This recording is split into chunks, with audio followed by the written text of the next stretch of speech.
All right. I got food on the way. So This video might be is eating part soon. two in a two-part series on every faction re-explained. If you've not seen part one, you were either snatched by the YouTube algorithm, or you don't let anything, not even common sense, hold you back. And for that, well, I wish I could be that strong. The quest to find the Primarchs was expansive and treacherous, to the point where they really should write a book about it. Despite because I started watching VTubers, I watched Bricky before the VTubers, Primarchs I all think. instinctively knew who the Emperor Or I even was. became one. Whether it's his psychic connection to him or just plain old intuition, the giant golden god is a bit You put it a little bit louder? Yeah. The Primarchs all lived their own lives, and some lived substantially better lives than others. Dude, I thought that was Jesus Christ. I was like, how did that happen again? I was like, how did that fucking happen again?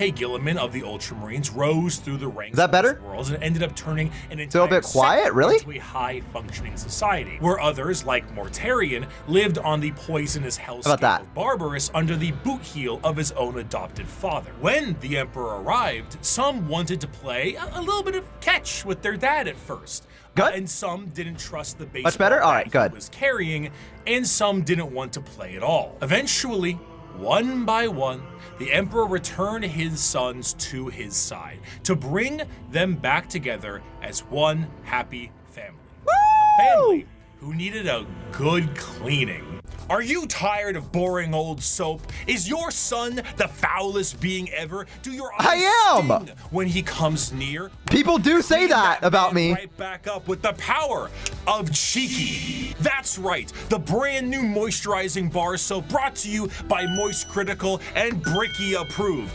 Nurgle hates it, but you'll love it. Bar soap is always so sticky and has a ton of fuss, but now you'll be glowing to the surprise I got my food. of Lehman Russ. Cheeky soap is so good, we didn't even take a down payment for the sponsor. That's right. We love this soap so much, we are operating on 100% commission. We are supported purely and only by those of you who buy Cheeky. It is the best bar soap we have ever used. That is Soap Bo could use that. Your satisfaction is guaranteed. Take it from the man himself. Bricky's right. It's very good. Enjoy a multitude of flavors, including lo-fi lavender. Dude, I'm gonna be honest. I saw Moist Critical and I was expecting him to go the woo thing. I was expecting that to happen. I don't know why. I think it might be PTSD from that happening to me, but I saw him and I was like expecting the woo! Soap, touch grass, and soap taste test when? Cinnamon. Cheeky alone has made me swap back to bar I'm sure my soap content as will reach that level eventually. choice. No more liquid soap for this brick. Cheeky is the play. Go ahead and go to useshiggy.com/bricky or code bricky for 10% off your purchase and domestically support these videos. That's code bricky at useshiggy.com. I mean, with the spiral it's going right now, I'll be eating soap in no time. Did I jump scare you? Me? Oh, yeah, so half his sons turned on him. What?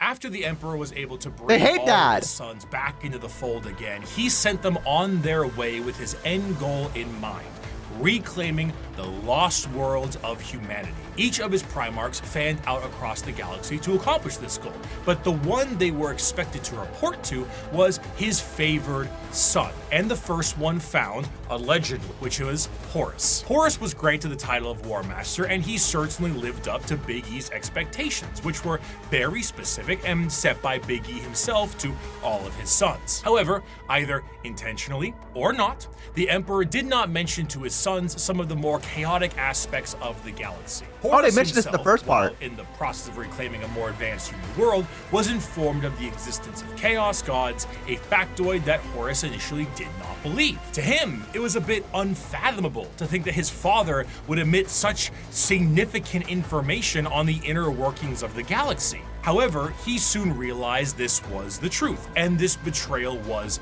unacceptable. With the astronomical weight put on his shoulders and his father immediately leaving it all in his hands, combined with the slow corruption of his mind. How am I, when I talk with the video, am I still louder in the video? Like it's not, like is it mixed okay? Because I can't really tell on my audio mixer. Hang on, I'm gonna test it. Can you still hear me pretty okay? He began like I'm not. Horus began amassing a following. You're louder on my end. Okay. Back with several other Primarchs and began to formulate plans to usurp him from his throne on Terra. While this was occurring, Magnus the Red tried to FaceTime his dad back on Terra, and that resulted in the shattering of a protective barrier between Terra and the demons of the warp. Due to this damage, the Emperor was forced to sit on the Golden Throne to assure that it would continue to function. Ultimately, half of the Primarchs would fall to chaos, and the remaining half would fight back viciously against their brothers. Horus eventually gained the upper hand and arrived in orbit above Terra itself, and after antagonizing his father enough, the Emperor temporarily removed himself from the throne, strategically putting his old friend there as a seat warmer, and went to confront Horus himself on the Vengeful Spirit, his flagship. The Emperor faced down his son, and after a heated battle and 64 novels, the Emperor managed to obliterate Horus on a subatomic level, but not before his favorite son was able to mortally wound the Emperor. As the dust settled and the traitors fled from Terra, the Emperor's body was dragged back onto the Golden Throne, where it sits permanently to assure that it continues to function. A corpse forced to constantly hold back the horrors of the warp and guide humanity with his pale light. And that light is flickering. From there, the remaining members of the traitors to the Emperor fled to their respective safe havens. These are the veterans of the Long War, the spiteful, and to them, the wronged. Those who would let the galaxy burn if it means the Imperium gets caught in the flames. These are the... So, wait. Just to make sure I understand. All this started because the Emperor was like, oh, I'm not going to tell you about the chaos. And then Horus was like, I'm going to fucking kill you. That was all it took? Was him just not being told something, and he said, you're dead now. Pretty much. That feels like a little bit of an overreaction, perhaps, just a little bit. Oh, he was corrupted by a Chaos Blade, and the Chaos corrupted them to break it down. Oh, okay, so the Chaos had a part in it. I thought it was just Horus throwing a temper tantrum, and I was like, I'm gonna kill you. You're dead to me. I was like, that's a little bit much. Kind of, sort of, but basically Erebus. Am I gonna hear about Erebus? Is that the sword? Is that the Chaos Sword? The story was shortened, but that's pretty much true. Why would his father not tell him, though? I guess because he didn't want him to know there's chaos demons roaming about. Like, I don't know, that'd be kind of freaky. Like, Chaos took advantage of E's mistake. Chaos gets their power from people knowing about them. Oh, see? So just be like, hey, man, there's something I can't tell you about. I'm letting you know right now. Because if I told you about it, it would threaten the fate of the universe. And they'd be like, okay, Papa. Okay, Papa. I understand, Papa. Just know that it's out there. Okay? He's like the first Chaos Space Marine priest. Oh. Then what happens when one shows up face to face? You kill it. That's what you do. Magnus?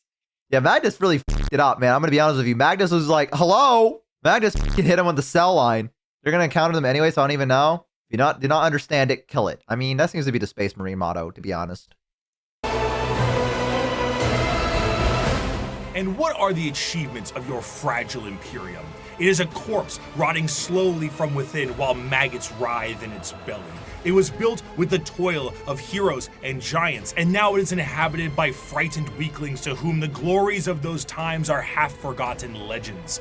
I have forgotten nothing, and my wisdom has expanded far beyond mere mortal frailties. The Horus Heresy saw the collapse of the Imperium as we knew it at the time, and half of the Space Marine legions fell to the ruinous powers. Rip. Though the favored son, War Master Horus, was killed and the rebellion ended, the heretical forces retreated to the warp and remain a constant threat to this day. The twisted reminder of what the temptations of the warp may bring, the Chaos Space Marines act as a mirror to the loyal legions, and as time progresses, their warp taint further changes them to suit the needs of their patron deity. Though marred and absolutely mangled by the ruinous powers, they are still unmistakably Space Marines in stature and shape, and according to them, they have never been more free. After the heresy, the loyal legions of Space Marines became very strict in their organization, and their separation into separate chapters with capped numbers and other formalities was done to prevent any form of heresy from happening again. Okay. The Chaos Space Marines are a bit different. Ultimately, these Marines are subject to the primary legions that fell to Chaos in the first place. The majority of these legions, the Black Legion, the Word Bearers, Iron Warriors, Alpha Legion, and the Night Lords are supporters of Chaos undivided, either enjoying the powers of all Chaos gods or sometimes shunning them altogether. But a few of them follow a very specific Chaos god. Thousand Sons are followers of Zeech. Whoa, that's cool Death outfit. Guard follows Nurgle, Slaanesh has their claws in the Emperor's children, and the World Eaters are avid followers of Khorne. From there, the legions themselves are separated into roaming war bands that may go under their own unique names or may stake a claim to one of the primary legions. Most of the gear and armor of a Chaos God Space damn, the Marine armor's remains cool. the same, but stylistically it changes quite a bit to reflect the intention of the legion or their patron god. The Death Guard's armor has become rotted and full of gaping mouths and plague-filled Bro, that's not even a wounds. person The anymore. World Eater's sharp and violent armor reflects their bloodthirst, and the chaotic noise of the Emperor's children armor, nipple rings included, pleases What? Slaanesh greatly. Due to the taint of Chaos, the Wait, let me look at that armor again. They're sucking from his nipples. nipple rings The nipple suck included, armor. pleases Slaanesh greatly. Due to the taint of Chaos, the armor itself becomes less about plating and more about a new skin for any given Chaos Freaky Space Marine. ass. Though the Chaos Space Marines have no true fear of death or numbers diminishing, there are still major recruitment efforts for their legions. Wait, why do they? However, Wait, the why do they have conscription- no worries about their numbers decreasing? Is that just because they're so confident that they're gonna just like win? They're like, yeah, we're not gonna die, or is it just like if they die, they go back to the warp? Is that what they mean? Freaky armor for real. Chaos comes back. So can you kill a Chaos Space Marine? Is that like a possibility? Or do they kind of like just come back? Because when they die, their soul goes back to the warp and they can be reborn. Okay. But will they be reborn as a Space Marine again? Or would they be reborn as like some kind of like weird amalgamation thing? No. Okay, so they come back as like a little demon thing. Only the worthy return. If Chaos wants them to be, they can be the Space Marine again. Okay. Doesn't matter how they're reborn, they're still... Well, of course, they're still Chaos. I was just more so saying they were not worried about their numbers depleting in terms of the Space Marine. So I was wondering if they like if they died and they went back to the warp, did they come back in their Space Marine armor and everything? They become demons. Oh, okay. I think it's a quote for them later. Okay. Of these recruits is a lot more chaos fueled and is more of a forced assimilation, and in some instances, breeding. The organ What? implementations and What was that? I looked down at my food. What the some instances, breeding. What the fuck am I looking at? The organ implementations and other modifications are the same, and the necessity of a gene seed remains the same, but the result is a hell of a lot different. Understanding Chaos Space Marines is a difficult exercise. If we took my original video 5 years back and looked at the Imperial Knights section, it mainly focuses on big stompy robots. Now that I understand more, I can discuss the Code Chivalric, the Throne Mechanicum, Squires, and Monarchs, and bring some more context to it all. To assume Chaos Space Marines are simply the opposite side of Space Marines would be foolish, for once you understand the plight of their Primarchs, it can provide a context always needed. Horus himself turned through an overwhelming weight on his shoulders and lies told by his father. But what of Angron? Angron lived as a slave gladiator for his planet's masters, who took Dark Age technology and shoved it into his brain, so experiencing any emotion other than rage was agony for him. He finally leads a revolt for his fellow He should be a gladiators streamer. and frees himself from the confines of He would make it easy as a streamer. He would never have to worry. He'd be in constantly okay. servitude. The Emperor finds him and says he will take him home, but Angron refuses. He will fight with his friends against the tyranny of his slave owners to the last. At the final last stand with him and his closest friends, slave gladiators, all of them outnumbered and on the verge of death, the Emperor forcefully teleports Angron to his flagship and none of his compatriots, leaving Angron to live and watch all of his friends die. You kept that mule core Pharaon. Russ kept his kin friends. The Lion kept Luther. Humans, brothers, and foster fathers. The Emperor did saved this? and raised into legion ranks, but not me. Not Angron, no. Did the Emperor teleport his gold-wrapped custodians down to help me in my army? No. Did he free the warhounds and order them to battle, fight alongside me? No. Did he save my brothers and sisters the way he spared and honored the lion's kin, the way he honored Corferon? No, no, and no. No mercy for Angron, Angron the Oathbreaker, Angron the Betrayer. Conrad Kurz lived as a lonely boy scrounging the dregs of a hive city plagued by constant visions of an assassin sent to murder him by his own father. Lorgar was born on a world of chaos. So wait, these are all the children that the Emperor made? Why did he pick them up so bad? What was the point of that? Well, why was he like, oh yeah, let's get this guy plagued by visions of an assassin coming after him? Kind of a dick. He does a bit of trolling. These aren't the Primarchs that betrayed. He didn't. They were kidnapped and scattered through space and the warp. They weren't meant to be there. What? What do you mean? They were yeeted through the warp. So back in time? So like there was an event that happened that put them through the warp and then they came out the other end up, but they were already a Primarch before that as babies. What the f? Wait, I'm so confused. Chaos broke into the lab and stole their cribs, launched them into space. Oh, okay. Chaos f***ed a lot of their history considering the warp is always existing. Okay, so he's kind of an ass, but it was hinted that he knew some were going to rebel, so he stacked the deck. They all land on different planets. Okay. Okay.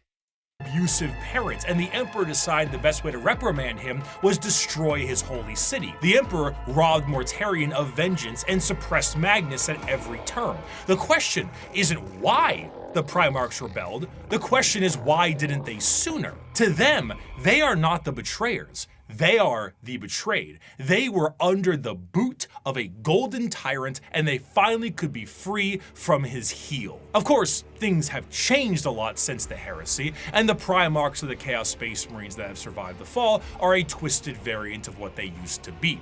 They have all, for the most part, ascended to the position of Demon Prince and act as a direct connection between their god and their legion. However, due to the nature of the transformation and dedication to a particular chaos god, do you think this guy can sleep easy? Do you think this is a pain in the wearing this armor? actions tend to be separate from their legion's actions. Fulgrim, for example, is so infatuated with being a demon prince of Slaanesh that he is at times far too focused on his own personal perfection as opposed to conquest and sitting around like Frankfurter on his throne. Meanwhile, Lorgar is being stalked by a bird, so he's always on edge. The most adamant against the temptations of the Chaos Gods, Perturabo, was even made a demon prince as a reward for being the one who did the most work on the group project. Chaos Space Marines are a fascinating faction because there is a great deal of cognitive dissonance that is represented in them. Depending on which faction you follow, your devotion to chaos is a sliding scale, and the representation in the universe is so varied. Some are there to reap a high tally of kills for their patron deity, while others are there purely to destroy the Imperium who wronged them. Some are there to torture and maim, and some are there to conquest and conquer. There is no unifying glue. They fight each other as much as they fight everyone else, and their machinations are entirely up to their warband. You have all walked different paths, but together, we have come to the same destination. The Emperor has failed us. The Imperium has failed us all. It has failed us by the laxity of its laws, the decadence of its culture, and in the injustices heaped upon those of us who serve the most loyally. It has failed us by never recognizing our virtues, never rewarding us for the blood we shed and bringing about its. They're kind of just like throwing temper tantrums. And never providing unity. I don't mean that. I don't mean that. That's not what happened. It has failed us by being flawed to its core, imperfect in its pursuit of a perfect culture, and in its weakness against the encroachment of Xenos breeds that seek to twist humanity to alien ends. And it has failed us, most of all, by being founded upon lies. The Imperium is forged by a dangerous deceit and erodes us all by demanding we sacrifice truth on the altar of necessity. This is an empire propagated by sin that deserves to die. And here on Istvan V, we begin the purge. From these ashes shall rise the new kingdom of mankind. an Imperium of justice, faith, and enlightenment. An Imperium heralded, commanded, and protected by the avatars of the gods themselves. An empire strong enough to stand through a future of blood and fire. Naturally, however, as I have said listen, I'm going to be honest with you. Hearing that, I'd be like, okay, it doesn't sound that bad. And then you remember their chaos. Like, you know what I mean? Like, I don't know if I've just been Imperial pilled, but like, I don't want to be like a weird disease-ridden monster. But I know that's what's going to happen if they end up like taking over, right? Because it's going to be like whichever patron god they have, you know? So who's this elven woman that's behind me? What is this? Is this an elven woman or is this like a demon or a succubus? What is this? Hang on. See her over there? Who is that? Who is she? Shit. Space Marines do not make up the bulk of the fighting force in the Imperium, so it would be ludicrous for me to not mention their dark cousins. The Code Chivalry is the sign of the power of the Imperial Knights. But what about the... Oh, these are the guys you were talking about last episode. The ruinous powers claimed during the Horus Heresy extended beyond just the Space Marines and the Primars. Mars itself was subject to a revolution that saw half of them fall to chaos as well. Damn, and some of the once loyal knight houses saw themselves swearing fealty to the dark gods. The falling of these factions allows for the war machine of chaos to continue uninterrupted and to have firepower equal to that of the Imperium itself. The Dark Mechanicum, as the name suggests, is the chaos-affiliated branch of I'm gonna and have a lot more free I'm gonna be honest with you. They kind of slacked on the name a little bit. I'm gonna be honest. What should we call ourselves, guys? Now that we broke away from the Adeptus Mechanicus, the Dark Mechanicus. Oh, okay. I guess we can call ourselves that. I mean, I was, maybe something a little bit more cool, but it's the name the Imperium calls them. Okay, so what do they call themselves? They call themselves Apple. They can't invent new words, Bo. Got to be Mechanicus or it's heresy. Oh. How to make something evil. We're the evil Mechanicus. Much like the freedoms of the Chaos Space Marines. The seeds of the Dark Mechanicum were planted fairly early due to some of the Mechanicum not really seeing Liquid the Emperor Mechanicus as the Omnissiah immediately, and Horus exploited this to allow the schism to happen a bit more naturally. Unlike their Imperial brothers, the Dark Mechanicum have the ability to invent and innovate. Ooh. What a concept. While also utilizing forbidden technologies such as the Silica Animus or AI. The Dark Mechanicum do have their own desires to find lost technologies and put them to use, but they're more interested in taking ancient and forbidden technology from Imperial worlds and activating them for their own purposes. Because what good is a bunch of knob and tube wiring if you don't overload it with as many extension cords as possible? So true. However, instead of being clear-cut and more generalized creations, the inventions of the Dark Mechanicum are inherently tied with the warp and its demons. Genetic experimentation and modification, the fusion of man and machine are exceptionally common, and no creation is more reflective of this than the demon engines. Instead of regular tanks and vehicles, what the f am I looking at? Are machines bound with the presence of demons to make them war machines.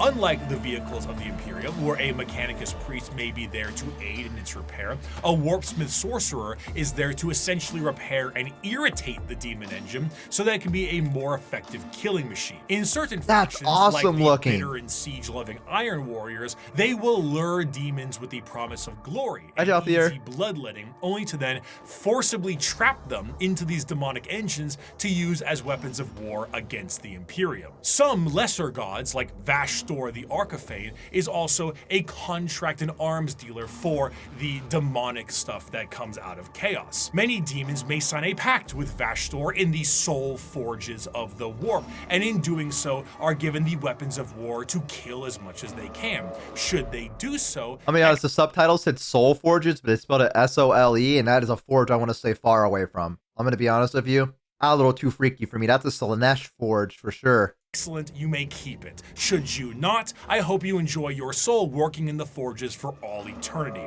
That's what you signed with blood and oil. In addition, much like their ties in the Loyalist realm, the Dark Mechanicum and the Chaos Knight houses are deeply intertwined.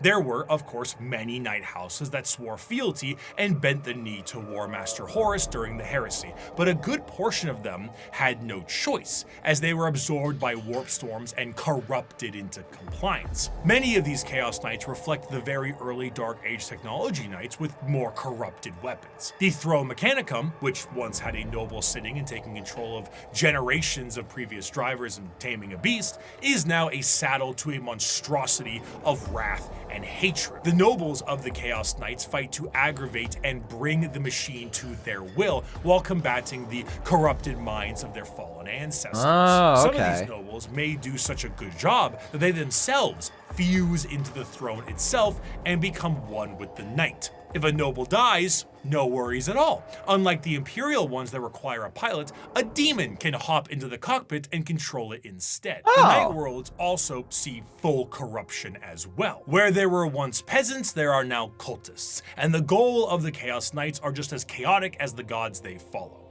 Some are sent to war by the ruinous powers. Others may protect Dark Mechanicum Forge worlds, and others still may be so hyped up on the ruinous powers that they are just aimless and reckless, hoping to unravel the fabric of the universe itself. Though the aspect of nobility Jesus Christ, is still stop doing that. Knight, but it's hardly the same as it is on the Imperial side. As opposed to a beautiful knightly stallion, the knights here are horrifying and unpredictable monstrosities, fueled in part by the agony of the memories of the ancestors. I mean, he knows people are going to be reacting. The invasion by a house of Chaos Knights is a horrifying thing. One might ask, how do knights enter the battlefield? Normally, they can be deployed via dropships the standard way, but Imperial Knights can be deployed with a drop keep, a gigantic knight keep with like towers and stuff. What? Will hurtle towards the surface like a drop pod and be slammed into the ground with an excessively thunderous crash. Then, massive drawbridges slam down, banners unfurl, and huge horns play the song of their people as these lumbering robots charge out of their, again, drop keep to fight for the Imperium. So imagine what a warp-fueled version. That's what the Imperium does. Wait, that's what the Imperium does? That's not even chaos. The Imperium just drops a giant keep for the Imperial Knight? What if it lands upside down? What do you do then? What do you... I guess maybe they have stuff in place. It's controlled or they crash. Oh, okay. That's fucking badass. Version of this could look like. If you get the opportunity, you should kill yourself.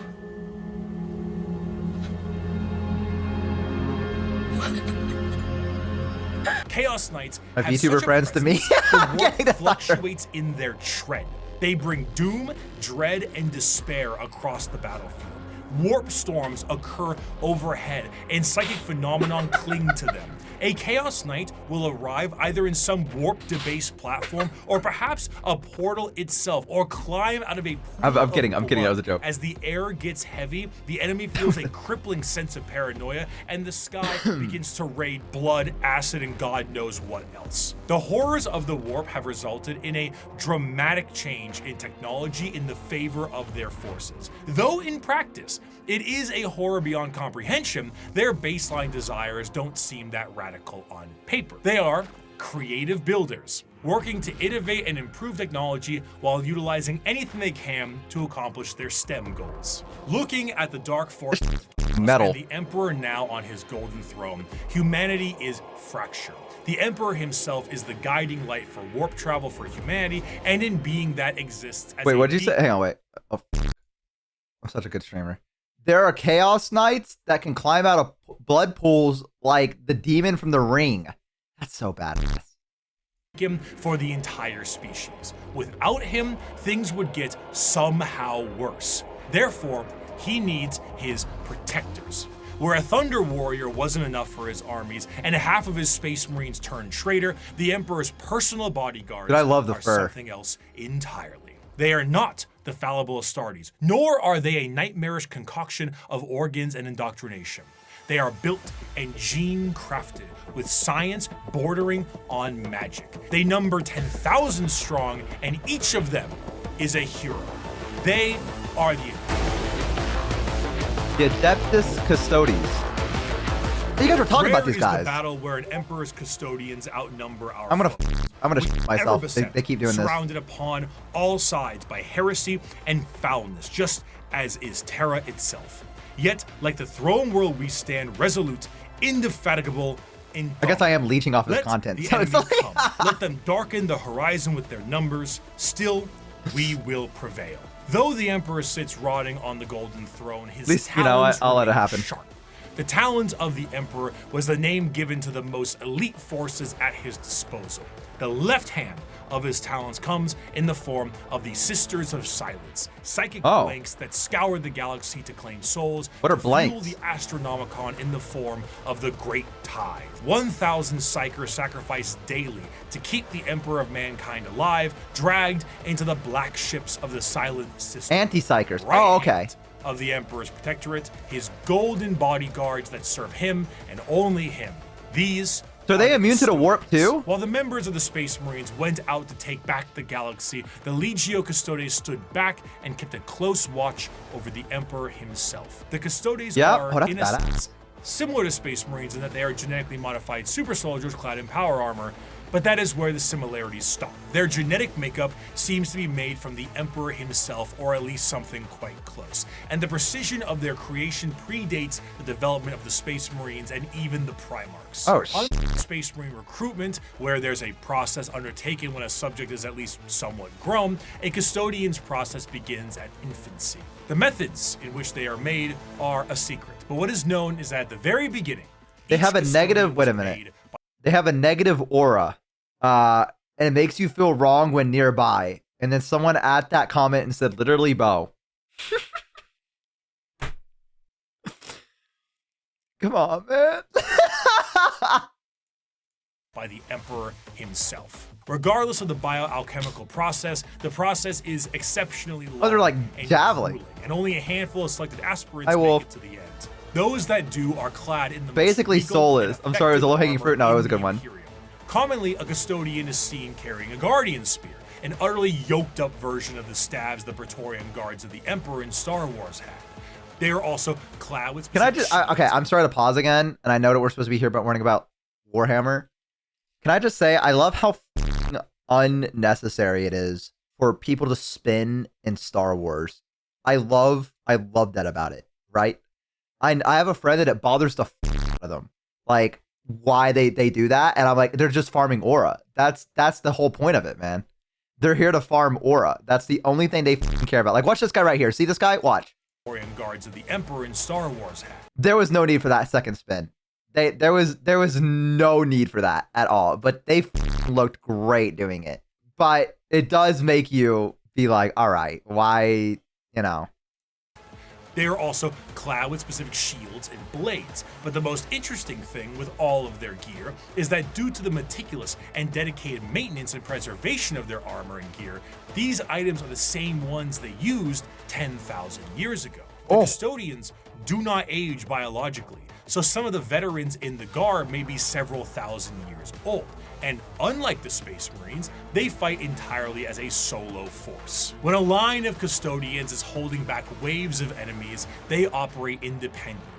There are no battle formations, there are no squad tactics. Each Custodian is the main character. So wait, Trailed how do by you- serfs and servitors, Oh, okay. tasked entirely to reload their weapons. Jesus Christ, that's a f***ed up figurine. Okay, I got a question. On the tabletop, how do they work? Do you use a squad of Custodes, or do you use one Custode and then like an arm of serfs to like make up for them? Oh, you use squads of Custodes. Squads, but they are really strong. Are you allowed to use them in tournaments? Or are they so overpowered that it's like, yes, totally legal? But if someone brings out Custodes, is it kind of like, as someone is playing the tabletop, are you kind of like, you motherfucker? Is it like that kind of feeling if you see them? They're expensive in terms of points. They're stronger in lore than they are in the game. Custodies are super point expensive, so you're outnumbered all the time, but every single one of your dudes is incredibly overpowered.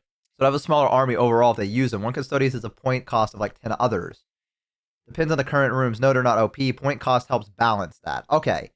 So I've never played the tabletop before. I don't know any of the rules. I don't know how the tabletop works exactly. I've watched people play it, but I don't know how to play it myself. I was wondering if the Custodes coming out was kind of like I'm here to win the game, go f yourself kind of move. Like it's allowed, but the players just don't like it when you pull one of them out. Or is it like, oh, I can handle that? That's not. More powerful units have higher point cost. So like one custodian's guy might cost the same amount of points as 15 Imperial Guardsmen. Okay.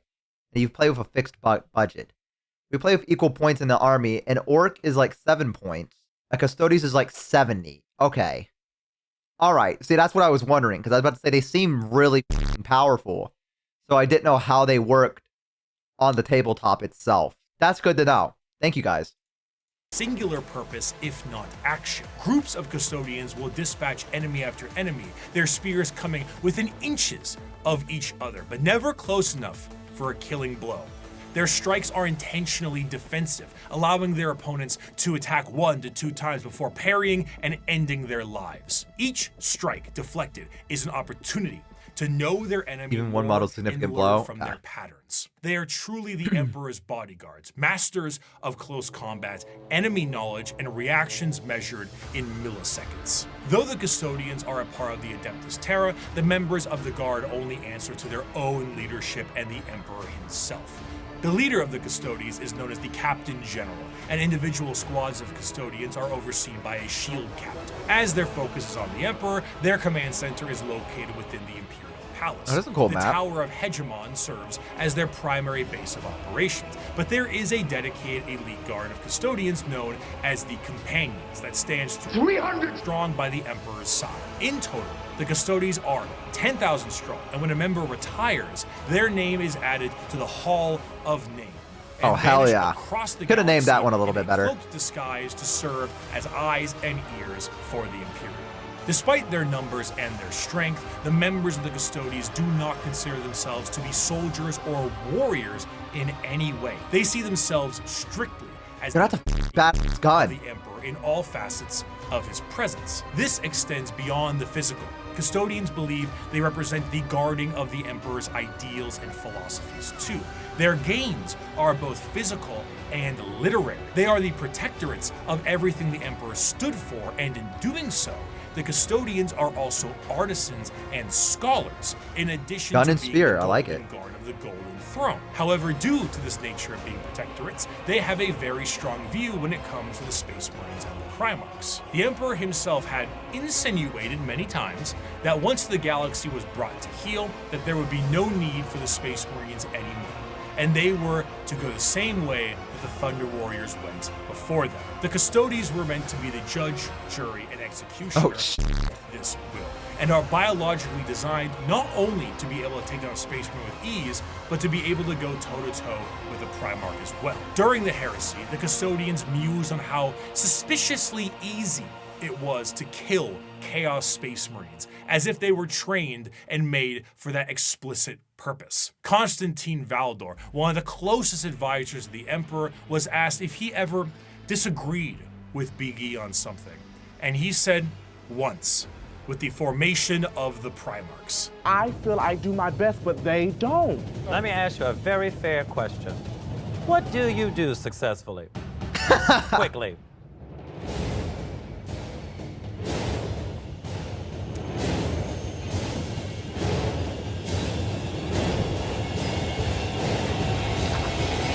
I hate that every time we're in Untucked, the conversations are about me. And besides the trained distrust for Space Marines, the custodians also have evidence for their distrust. The Horus Heresy RuPaul's Drag saw Race is a half great of show, by the way. chapters fall to chaos and turn traitor against the Emperor.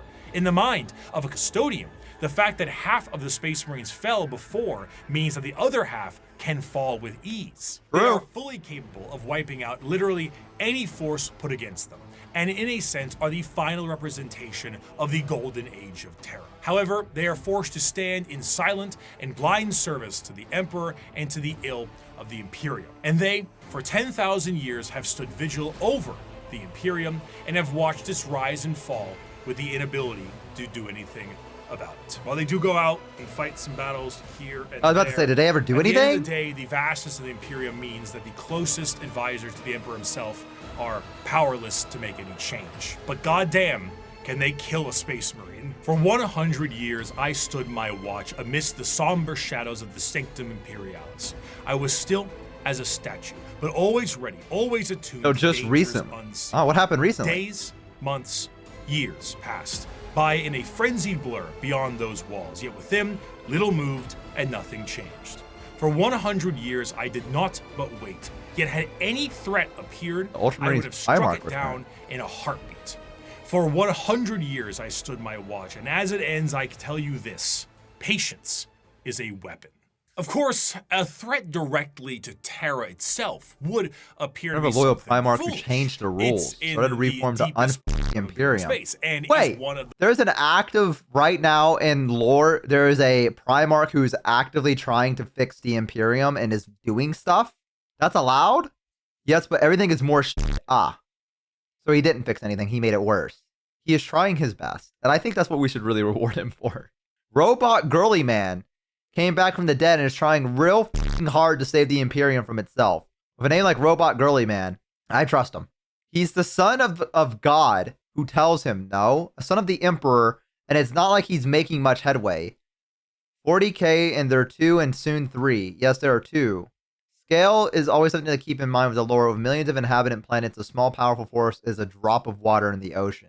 Reboot Gulaman. Rowboat Gorilla Man. 100 gorillas versus 1 Space Marine? Depends if that is Space Marine of Slaanesh. Chaos Marine? It could beat those gorillas easy. I'm going to rename the grapefruit. They better not. I didn't do anything. I haven't done anything. How many VTubers would it take to beat a gorilla? I cannot answer that question. I feel like that's where I have to...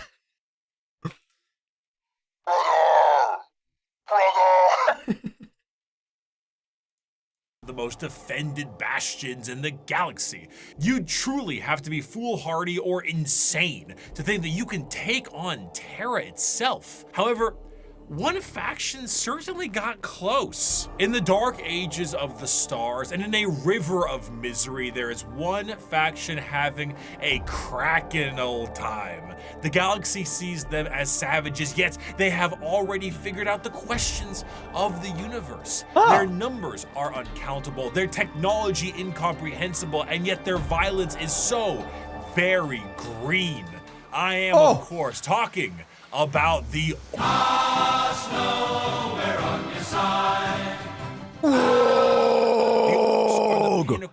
Was that a good wog? Was that a good wog? I feel like that was a really good wog. I feel like I really hit that. I feel like I really hit that. I'm gonna be honest. Struggle is one. They have evolved a society which knows no stress or angst. Who are we to judge them? We Eldar who have failed, or the humans on the road to ruin in their turn? And why?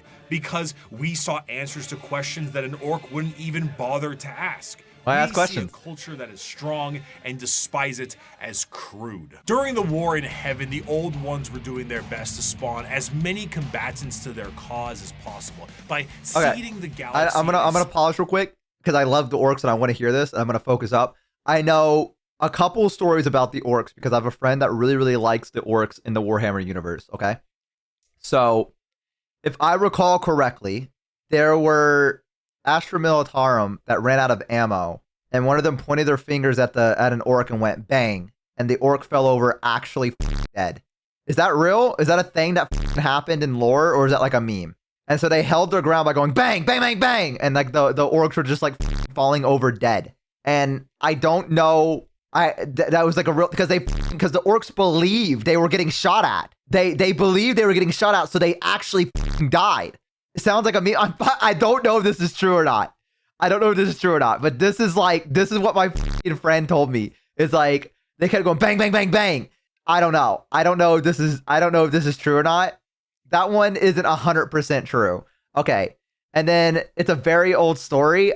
No. That's actually how orcs work. I know it's a meme and a story from Adeptus Ridiculous. I don't know if it'd work. Okay. I know that was popularized by Bricky. Okay, so that's why my friend brought it up, because I told him I was going to watch Bricky's video today, and he was like, dude, you're going to love this orc story, right? I also remember he told me there was one where the orcs were driving or something like that, and he was like, this is the best way I can describe the orcs. Imagine that they're driving, and the car runs out of fuel. And one goes, we ran out of fuel. And he goes, no, you didn't. You just filled it up earlier. And then the car turns back on because they believed that. Because the big one said that he filled it up earlier. And so the car started again. Even though there was actually no gas in it. They just all believed that there was gas in it, and so it worked. That one I believe is true. They can breathe in space because they don't know that you shouldn't be able to do that. Purple orc must be the sneakiest. I mean, I've never seen a purple orc before, so... Specialized sense. The Eldar were made to be a precise and tactical species to fight off the Catan and the Necrons, but another prominent species was by them as well. Oh, lads, we're gonna go get some grabs. An ornate armor with more dangerous weaponry. However, things changed, and these warriors changed, and the Krork are no more. They are now known as the boys, the lads, the mates, the orcs, orcs. An orc in 40k looks like an orc in most other fantasy media. Yeah, this really goes hard. More like monstrosities with big teeth and worse attitudes. However, unlike the more Tolkien-esque forms of these creatures, the devastating nature of the orcs is in their biology. Unlike most species in the galaxy, the orcs are actually a type of fungus. This fungus itself comes in various forms. The small goblin-like Gretchen and Snotlings are a part of this fungal ecosystem as well, and also the I didn't know they were fungus. Which can be used for basically anything. But regardless of what is a part of the fungal system, all of them are born from spores that land on the ground and grow. As they travel around the galaxy, they drop spores literally everywhere, and then an orc dies, and they drop tons of fungal spores that allows for their numbers to be replenished over a period of time. Because of this, orcs are not only extremely prominent across the galaxy, but they are exceptionally resilient due to their growing cycle. Even if one orc lands on a planet, it will be nearly impossible to get rid of That's what I was gonna say. of the orc presence unless the planet itself is completely destroyed. And even then, they might find a way to survive. Due to their fungal nature, orcs don't really stop growing, and the more long-lived an orc is, the bigger they get, and the big more one. orc fights, the bigger they get. Of course, since they're constantly getting into scraps, an orc's lifespan isn't necessarily that long, so the bigger orcs are harder to fight. I love this old art. Now, alongside this, however, they are a tribe-based species that is comprised of war bands, and the biggest and the strongest orc leads the war band. I'm the biggest and the strongest. At the bottom end of the orc tribal system are the Gretchens and the Snotlings. These members act as the servants and slaves of the orcs, and sometimes their actual ammunition, despite being a bit smarter and Okay, more so I cunning than their know a little bit about the orcs because I have played as the greenskins on Total Warhammer 3. A little bit. I'm not very good at them, but I have played them. So I know a little bit of like their culture and like what they do, but I don't know anything about them in the 40k universe. They're bigger brethren, because in orc culture, the biggest is the boss. The smallest gets picked on and thrown around. There you Beyond go. the war bands and the tribes, orcs also belong to a specific clan. Tribes constantly shatter and rebuild, but the clans do not. They are, Morningstar, in a thank you for the sense, follow. a psychological state of being for any given orc, and gives an orc their specific character and traits. And to make things easier, these clans are also color-coded. So that's very easy to tell what orc That whales? what. Though there are many clans out there, 6 of them are the most prominent and well known. The Bad Moons are essentially the merchants and have a lot of money because their currency is teeth, and they grow teeth faster than any others. The Blood Axes are the stealth units, and by stealth it means like slightly more quiet than the others, and they have a love for LARPing as humies. Death Skulls are the scavengers, and the Goths are the close combat specialists. I have to ask, what the f do you mean they LARP as humans? They walk into a human settlement as an orc and go, "Hello, humans, it's me, another human," and they get away with that? They disguise themselves. Is it a good disguise, or is it they put on a mask that looks like a human? They literally put on a mask that looks like humans. They do human stuff like trade and tactics. It's a great disguise if you're an orc. Okay, I need you to. Okay. Okay, I need you to elaborate again. Are they just wearing human clothes and going, "All right, I know it's real," like that, and then like goes face right, and then turns around, and then like turns right, and is like, "I'm a human." Is that faction almost dead? I have to know. Is that clan almost fucking dead? Because there's no way the humans of the Imperium fall for that, right? Right?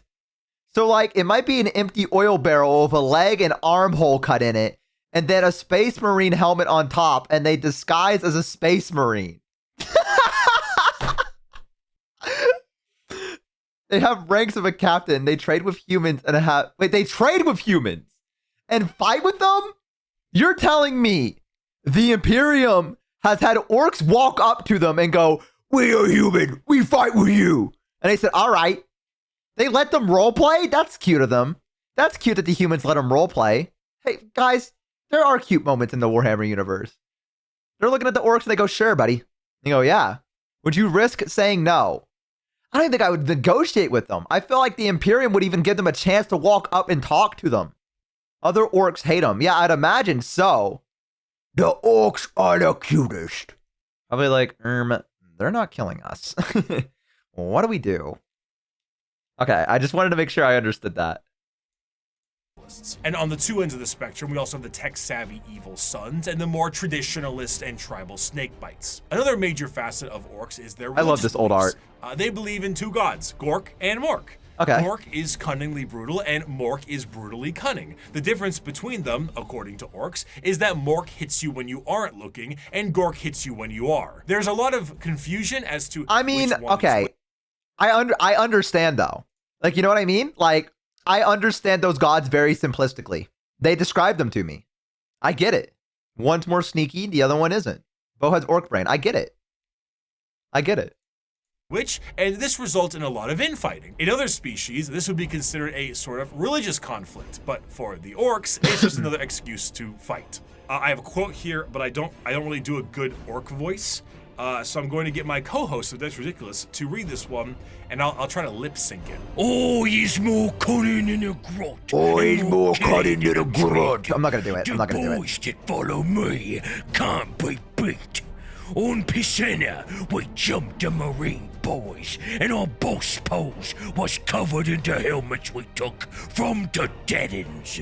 We burned their port and killed their bosses and left nothing but ruins behind. I'm Warlord Gazgul Mac Uruk-Drucker, and I speak with the word of the gods. We's gonna stomp the universe flat and kill anything what fights back. We's gonna do this, cause we're orcs. I can do a and good we orc voice if I was needed to. made to fight and win. It's because this fucking sounds terrible. Fighting is the biggest aspect of orc culture. and Margaret it's Thatcher. essentially What the their f are you saying Margaret Thatcher for? What? Mag Uruk Thraka? Is that Margaret Thatcher? There's no way. Are you for fucking real right now? Are you for fucking real? Are you fucking kidding me right now? I know they're British. I know they're British. Are they gonna have another orc called Queen Liz? Like, what the f? Like, what do you? Oh, I'm Queen Liz, and I'm the queen around these parts. Fight and win. It's because this fucking sounds terrible. Fighting is the biggest aspect of orc culture. And Look at that outfit. It got a little pirate outfit. They are genetically hardwired to get into battles and scraps with enemies that can feel pain. The more they fight, the bigger they get. This, combined with them getting bigger over time, means that some of the biggest and baddest orcs of all time have been notably gigantic. The Beast, as he was known, was about the size of an imperial knight. If an orc runs out of other enemies to fight, they will immediately start infighting to scratch the battle itch. For example, in The Warp, a planet exists where a band of orcs are in a constant state of war and battle and have been for an In The improbably Warp? long amount of time, strictly because how much Khorne enjoys himself watching it. For some, being trapped in a perpetual war planet for all eternity would be a fate worse than death, but to the boys, this is heaven. In the event of a particularly big battle, a massive amount of tribes and warbands will unite under what is known as the Wa. The concept of a Wa covers a few bases. The first is the group aspect of the massive green tidal wave of orcs fighting for the same cause, the cause being the second base. But the most prominent aspect of the Wa is the They can be psychic sick to look at. aspect of it. Remember how the old ones made the Eldar and all the Eldar are psychic? Well, the orcs are too, kinda, but just not as much. Only a little bit of it. And they often don't know how to use it and frankly don't care. But a huge gathering of orcs generates a psychic field that allows orcs to be more organized, dangerous, and dedicated to the war-based cause. However, the true extent of the psychic energy and its usage is relatively unknown, but that doesn't matter considering the outcome 90% of the time. In a similar sense, their ragtag technology and weaponry is also a mystery to most who encounter encounter it purely because of that WH energy. The technology. Oh, so that's how all the stuff seem works. to be held together with duct tape and plastic glue, and crude doesn't even begin to describe it. Their guns seem to have an inordinate amount of ammunition and firepower, and they are seemingly able to put things together on the fly in the middle of combat. The Imperium is of the mind that the Orcs' weapons and machinery only work due to their innate psychic ability, but realistically, Orc gear hardly works in the first place. Dude, I'm realizing now the Orcs are what the Adeptus Mechanicus wishes they f***ing were. Like, am I crazy for saying that? The Adeptus Mechanicus wishes they were f***ing Orcs. Like, I don't know how else to describe it other than that. That's just like, the Orcs are doing better than they are. We all wish we were Orcs. Life would be simpler. Unless you were very, very small, in which case life would not be simpler for you. That sounds like innovation and therefore heresy, Bo. Gulp. Depression and suffering, yeah, somehow are the biggest threat to everyone. But I like that, though. I like they're the biggest threat. I like that these guys are the ones you need to look out for. I like the idea they're fungus. I think that's such a cool take on orcs. A fungus. I don't know why. I don't know how anyone has never thought about that before. But that is such a cool take. What if the humans yelled, what if the humans got enough orcs together and convinced them that the Emperor was alive and well? You know what I mean? Yeah, exactly. Would the Emperor come back? Would they think that everyone else also likes to fight as much as they do? Aw, they don't understand, man. They're misunderstood. You're not having fun fighting, right? No. What? What do you mean? No, I just want to go back home. Oh, changes this orc's life forever? You telling me you don't like to fight and die like I do? No. Wait a minute, I need to sit down.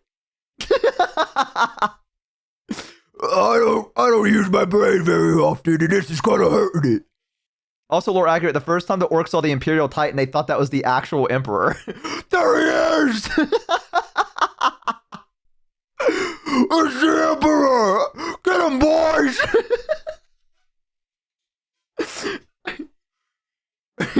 He's fought so much, he's grown so tall! They noticed that the Imperial leaders wear fancy hats, so now they do as well. These orcs are so fucking cute. I love these guys. Why are they so fucking cute?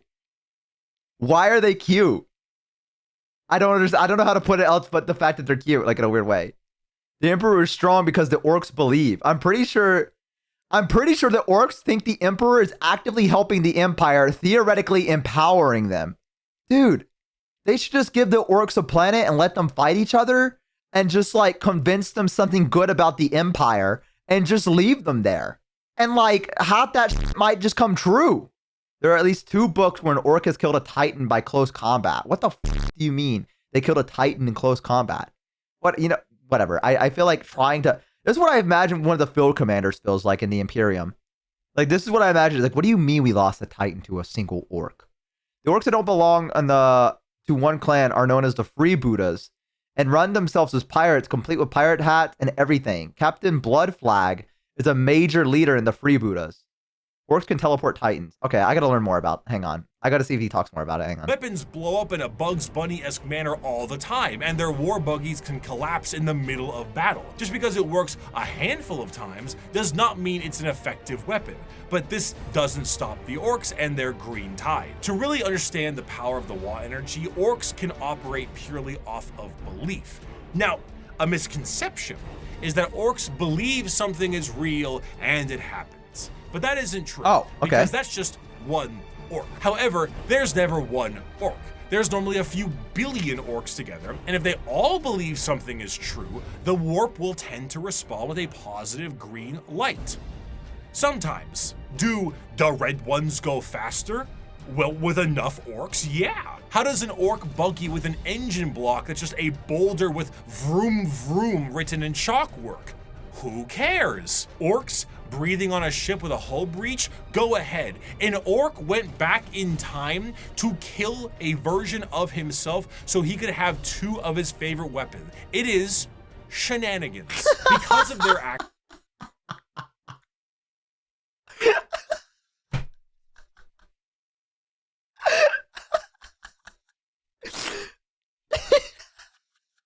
No, I got 2 of them. Yeah. I'm the best. That's fucking awesome. Actions and aesthetic, the orcs tend to be presented in a comic relief sense in a lot of media, particularly the media from their perspective. They are bumbling and loud and goofy British football hooligans, and they say silly things and act in silly ways. But to the citizens of the Imperium, the orcs are far from funny. They are violent and irrational creatures that take humans for punching bags, slaves, or ultimately dinner. They have no moral compass and are violent and brutal killers that know nothing else. They are genetically designed to be a violent species that was capable of beating back the Necrons and the Catan. And if the Wait, orcs were what? What did you just say in my chat? Orcs invaded Earth and sent an ambassador who spoke perfect Gothic. What? They invaded Terra and sent an ambassador to them that spoke, I guess Gothic is probably like just what everyone speaks in the Empire. Yeah, we used an attack moon. Orcs were the only race that ever got anywhere on Terra. Orcs can be very smart, it's just rare. Gothic is the main language of Terra, yes, okay, that's what I assumed. I gotta fucking know about this battle moon. Like 8,000 years in the past from the current setting. High Gothic is Latin, Low Gothic is English. Oh, I didn't know that. Yeah, they did drop an attack moon. Okay, what do you mean attack moon? Both can be very smart, just rare. That is true. Maybe I was meant to be an orc. We put a second moon into orbit. It had a face that moved as the main orc spoke. Okay, wait a minute. The orcs came to Terra on a moon that they were driving? An attack moon is a moon strapped with rockets and engines and all manner of orc special know-whats to make it move, but it's not especially good at stopping. The orcs teleported a moon into the Earth's orbit.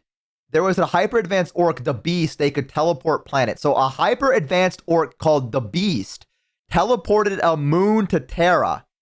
The moon had a robotic-looking face that moved as the main orc spoke to send his demands. The Marines blew it up later.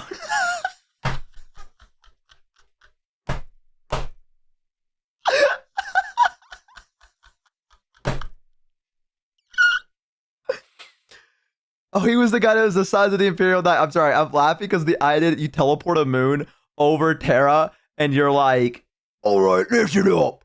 Here's our demands, right? And then like, I don't know, a few hours later, it's exploded. The Beast had many attack moons. Okay, and Vulcan was one of the Imperial Primarchs, right? Am I remembering that correctly? A Salamander Primarch. Okay, so he sacrificed, the Primarch of the Salamanders sacrificed himself to beat the Beast. Yeah? Okay. I think I'm getting it out. And then destroyed the moon, but not after the moon. Okay. But not after the moon killed like a 1 billion person army. And then 5 more beasts came out of a portal. It was a wild book series. I can't tell if you're fucking memeing me or not. Did the Imperium almost lose to orcs? Legit? All true, yes. So one of the Primarchs killed himself in order to beat... Well, how did they beat them all back? What happened? What's the story? You guys know I can't read, so I can't read the book. You guys gotta tell me. How did they beat back the orcs? Orcs follow the biggest, kill the big guy, and they fall apart. So they killed the Beast, and all the other attack moons just went, and they just left. Yeah. How do you think the Imperium reacted after that? Because I know I would be sweating bullets if that happened. I'd be like, guys, we are never safe ever again. We are never safe ever again. There is nothing that you can do to convince me that we're safe. The Imperial Fists were wiped out in that war. The Imperial Fists, what faction were they? Orcs are never beaten. If they lose, they come back in bigger numbers. None of the orcs landed on Terra, right? Because if one of them set foot on Terra, you'd have to nuke the entire place, right? You'd have to wipe it clean. They sent a shuttle down with 3 ambassadors that addressed the Senate. Oh, so they did land on Terra. Uh-oh. Does the Imperium know? Do they know? Orcs live in the sewers of Terra. I'm pretty sure orcs are the underhive in many Imperial worlds. So there's just Imperium worlds that have orcs just living in like the sewers. Pretty much almost every world has some orc presence on it. There are eldritch things that live in the underhive. Oh, okay. It's just bad if they get too big. Okay. Imagine the movie It, but it's just an orc. Okay, I think I understand now. Able to unify under one banner, they would be utterly unstoppable. However, due to their aggressive nature, their organizational skills are non-existent, and they tend to just beat each other up for the fun of it. All that exists in the mind of an orc is fighting, and nothing else. If they wipe out their enemies, they will inevitably wipe themselves out as well. They are a brutal Ouroboros doomed to an endless war cycle, but to an orc, why does it matter? If they fight and they win, they win. If they fight and they die, it was a good fight. Now that the Xenos armies are growing in strength and more are threatening the safety of the Imperium, they need to bring new methods in order to handle what they are currently facing.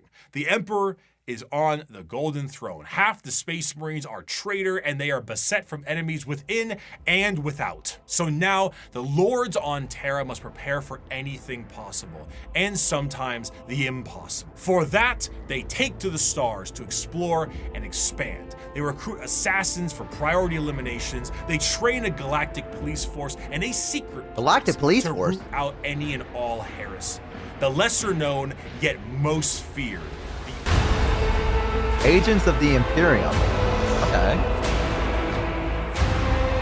I carry with me an inquisitorial seal. It is a small, unassuming object contained in a neat box of Pluvian obsidian. It is a modest thing, that was loud. Relatively plain, adorned with a single motif and a simple motto. Yet with this little object, I can sign the death warrant of an entire world and consign 1 billion souls to oblivion. Where the Imperium may see its justice dealt out by the hands of its armies and the gauntlets of its Astartes, when one needs eyes, ears, or both cut out, it looks to the agents of the Imperium. In a meta sense, these agents are a homogenized version of multiple factions from the original video 5 years ago. They comprise multiple aspects of the wide and all-encompassing armies of humanity and serve different roles. Whether it be the law enforcers of the Adeptus Armadas, that looks like Judge Dredd. Of rogue traders, the invisible hand of the Assassinorum, or the hospitality of the Emperor's Inquisition. Each has a part to play in the God Emperor's domain. Rogue traders are a great example of a somewhat undiscussed part of the Imperium, its nobility. While you may see the general Imperium as a totalitarian hellscape, because it is, this is to those under the boot of the nobles that run it. Rogue traders are a special kind of explorer, and their existence is extremely important to the function of the Imperium. A rogue trader is often an extremely special individual and is given the monumentally sized warrant of trade, allowing them to be given almost complete and utter freedom. Their task is simple: to chart the uncharted, learn the unlearned, and do whatever they can as an explorer and conquistador for those back on Terra. This information is, strictly speaking, invaluable. This looks like a cool game. Whether a sector can be settled and colonies built, or precious rare resources exist on a floating asteroid can be mined, or a long-lost Imperial world from the Age of Strife is recovered, it's all absolutely imperative. These rogue traders are faster than any other kind of Imperial armada, and therefore chart the direction of the entire society. Because of this, rogue traders are given a substantial amount They made the of Pathfinder freedom. game. They have a ship and a crew of specialists, and can do things that would see any normal person shot. They can barter deals and even recruit Xenos races. They can explore areas strictly prohibited, and they can earn a vast amount of wealth and riches in doing so. This tends to make rogue traders a very long lineage, and their heirs take up the mantle of their house. By being explorers, they become fabulously wealthy, and some can become quite the assholes while doing so. But truly, much they have like a permit for that? That's up. A rogue trader is an exceptionally rich individual who can back it up. They are master swordsmen, explorers, merchants, settlers, diplomats, and everything in between. They chart a course and they set the grounds, which means they will need someone to defend them, and the prime choice for that can be the Adeptus Arbites. Now, the Arbites are cops. Oh, they look so cool. Cops as their inspiration. Whoa! Can I make an army of them? Members of local law enforcement, and most of them will settle many of the issues there and then. But when something requires a far more in-depth peacekeeping force, I don't think so. Think local police versus the FBI. You wearing a McDonald's patch? Arbitrators in the Arbites tend to focus heavily on stopping crime before it can become too much of a threat. A criminal gang or heretical uprising can be subdued quickly and efficiently by utilizing them and dealing with soon-to-be criminals, as they put it. They will tap into communications, create spy networks, do interrogations and sabotage, anything that helps the good of the Imperium and the law they seek to preserve. The Code of the Arbites is laid out entirely via the Book What a cool of signal. Judgment, a gigantic Residual. library of pages showing every single law from every single High Lord of Terra in the history of the Imperium. Because the Imperium is so vast, hundreds of laws are added every single day, and the library continues to grow with more and more laws and judgments. While Arbites themselves carry a small version called the Book of Law, on Dude, their that person, fucking Discord this thing. does end up creating a system where the unjustly prosecuted will never escape their prisons. If an innocent is wrongly convicted, any form of legal counsel will need to go through the Book of Judgment to help get you out. Often these prisoners require hundreds of years of litigation in which they will eventually expire before they can be deemed wrongly convicted. Innocence is irrelevant. You have been judged guilty of transgressing the Lex Imperialis. Do not compound your guilt by evading punishment, as there are greater crimes, so are there greater sentences. Of course, Hell no, I should just die. something go out of the hands of the Adeptus Arbites, there is Just always shoot me. the silent hand of the Officio Assassinorum to take their place. Naturally, the Imperium has assassins, and these assassins are sent to dispatch important figures that would not normally be handled by simply Guess I'll die. sending waves and waves of guardsmen out. Me? The Assassinorum is headed by the Grand Master of the Assassinorum, who is a High Lord of Terra and perhaps the shadiest individual in the entire galaxy. At his There it goes again. disposal are multiple types of assassins that all specialize in various things. Their training is extreme and absurd. Aspirant children are often subjected to Hunger Games style combat with each other on the ride over to the temple. Then you get low gravity, high pressure, I'm gonna traps, fucking- horrendous physical and mental That's my strain, IP! No, I'm kidding. then their minds are wiped completely and the real fun begins. An Imperial assassin is nothing to mess around with. They are some of the fastest moving and hardest hitting things the Imperium has at hand and can go toe to toe with Space Marines depending on which temple they are from. Some, like the Vindicares, are master snipers who lie in wait for weeks, days, or even months just to get the perfect headshot from 5 kilometers away and disappear. The Calidus bad. Temple are masters of shape-shifting and take a drug that allows them to transmute their body into whatever they see fit. Oh, A confidant they just of have their that. target may be killed and they will take their place before killing their target outright. Or they could shift into a member of a Chaos Warband with symbols and flesh and all that to earn the trust of a cult leader before slitting their throat. The Caluxus Assassin is a psychic blank, a soulless mutation, making them appear as uneasy to normal humans and downright disgusting to psychers. When a powerful psycher is causing issues, this is who you send. Their specialized helmet enhances their already latent powers and will allow them to all but drain the souls from those they touch and their very body. It is an Jesus. extreme weapon used when a direct form of pressure must be applied to an otherwise untouchable psyker. Are there Now, if models you for need these guys? direct pressure in a more literal way, the Eversor is for you. A drugged up comatose psychopath that is directly dropped on enemy lines and allowed Yes? to Oh. wreak havoc, killing anything and everything it sees in a blaze of movement and blood before it inevitably dies and causes a You take them with the plasma Imperial Guard. explosion upon its demise. There are other temples as well. The Vanis Temple acting as sort of like a cyber hacker. Whoa. The Venom Temple specializing in poisons. Cyber But hacker. All in all, assassins move with their skin-tight body gloves with a speed unmatched and force unexpected. One of the best you think assassin this- novels puts a Do you think the Vindicator, skin tight armor is necessary, or do you think they just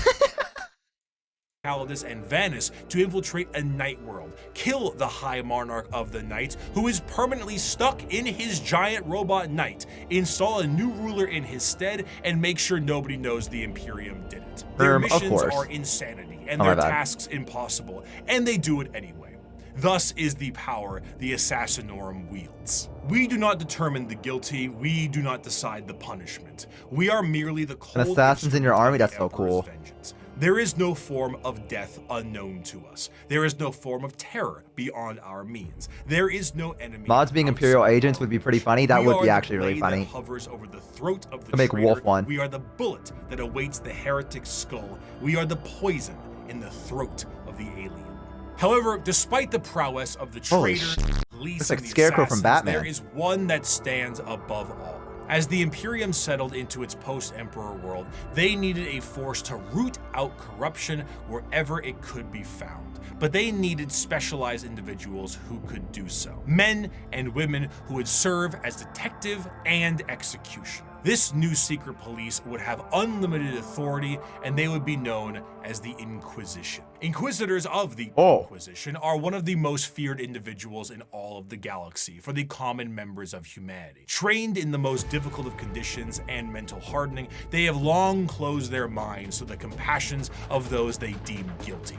Inquisitors are, for the most part, detectives, but they are detectives whose authority is unmatched and actions justified by the state itself, similar to the KGB, the Gestapo, the Stasi, the OVRA, but unlike those organizations, the Inquisition has far more authority and is one of the only types of individuals who can commit exterminatus, the term used for the utter and total destruction of a planet that is no longer deemed usable by the Imperium. While it is a very exciting word and a commonly notable thing done in Warhammer, exterminatus is not actually used particularly often. It's a last resort entirely meant to stop the enemy from gaining a major foothold or spread even more corruption. Even with 1 million worlds, the wholesale slaughter of an entire planet is still a massive blow to the Imperium. Inquisitors range quite a bit, not just in how they operate, but also in their personalities. They are often main characters for a large amount of books, as detective noir is a great genre, and they can be the most stone-cold killer or a pragmatic and sympathetic individual depending on who they are. Radical Inquisitors may utilize methods unlike most of the Imperium, such as alien tech or even demon hosts, where Puritans stick close to the methods of the religious state and shun any deviations. They also specialize in various aspects. They use demons? Has orders or ordos, such as Xenos for aliens, Malleus for demons, and Hereticus for, you guessed it. Truly, if you are a normal citizen of the Imperium, a person flashing an inquisitorial rosette in front of you may be one of the most terrifying moments of your entire life. It is the same as an FBI badge or a KGB member, except now you're in Warhammer. So, their authority and tools are infinite. Agents of the Imperium are vast and offer a ton of different concepts to the world of Warhammer. Can you put one of these in an Imperium army? As the Emperor's descent into the Golden Throne has lasting effects on humanity. As time progressed, a few people seeing the Emperor as a deity made their voices louder, and over a few thousand years, worship of the Emperor was not only considered expected, but state mandated. Love This Warhammer, it's church great. would be known as the Ecclesiarchy. And there were many who would look to the cardinal position and make desperate grabs at their power, leaving horrid effects on the populace. The Age of Apostasy was a time of reformation in the Imperium that saw its eventual change into an overtly religious empire. During this time, an all-female warrior cult to the Emperor called the Daughters of the Emperor were a bit more isolated from the wider Imperium.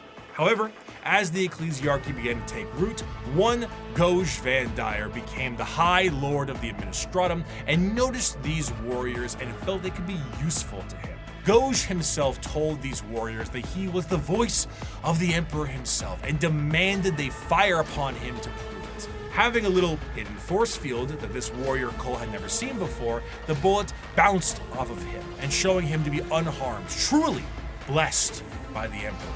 This cult became known as the Brides of the Emperor and acted as Brides of the Emperor bodyguards and aides. However, what does that mean? Van Dyer was a tyrant, and his what is he? Ruination for the wider. What do you mean by that? For the Emperor? Imperium. Van Dyer, bodyguards, and aides. However, Doge Van Dyer was a tyrant, and his horrendous reign What do you mean by that? Ruination for the wider Imperium, which made the Adeptus Custodes take notice. Despite an outright coup and revolt against him, the deadlock was getting steep as the Brides of the Emperor's fierce combat skills kept him safe. One custodian made contact with the leader of the Brides and brought her into the throne room of the Emperor himself. Whatever. Nobody knows what transpired in that room, save for Alicia Dominica, the custodian, and the Emperor himself. However, she left the room with her hair baited him in bathing. Pure white from the interaction, marched her battle brides directly to Van Dyer himself and said, "You have committed the ultimate heresy. Not only have you turned your back on the Emperor and stepped from his light, you have profaned his name and almost destroyed everything he has striven to build.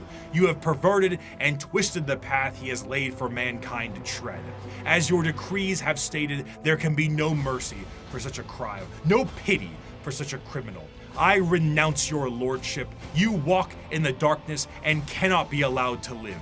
Your sentence has been long overdue, and it is now time for you to die. Despite not having any time to die, Doge Van Dyer found some time to do so. With his head lopped clean from his body, the brides of the Emperor were no more, and the ecclesiarchy signed a document to stop Van Dyer's reign from happening again.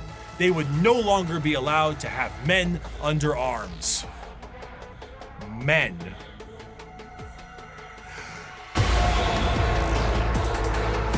Oh. The Adeptus Sororitas, or commonly known as the Sisters she's straight of up Battle, screaming. the Nuns with Guns, the fighting force of the Church. Despite being the main militant faction, the Sisters of Battle, their organization actually is far more diverse than this and have many more nun-based roles for their members. She actually is that emote. They are organized by various orders with various specialties in mind. I like the such as armor. The non-militant orders like the Hospitaller, Dialogus, and Familius, including things like helping with surgical equipment and various other medical stuff, Duolingo, and a poli-sci degree. These orders are further separated into smaller orders in an almost Space Marine chapter sense, but tend to have more flexibility due to the nature of their work. And in addition to that, there is flexibility between the orders. It is not uncommon for a member of one of the more battle-hardened orders to switch to a more passive one once they've sustained battlefield injuries or are a bit closer to retirement.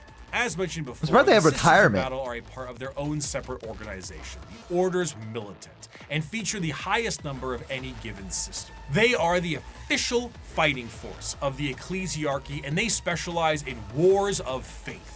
Unlike the deployment of Astartes and Guardsmen, the Sisters of Battle are often deployed with members of the Inquisitorial Ordo Hereticus due to the holy war nature of their battles. The Sisters of Battle are suited up with their own form of Wow, specialized that's a group of power characters in the that background. gives them almost like a Joan of Arc vibe to the battlefield.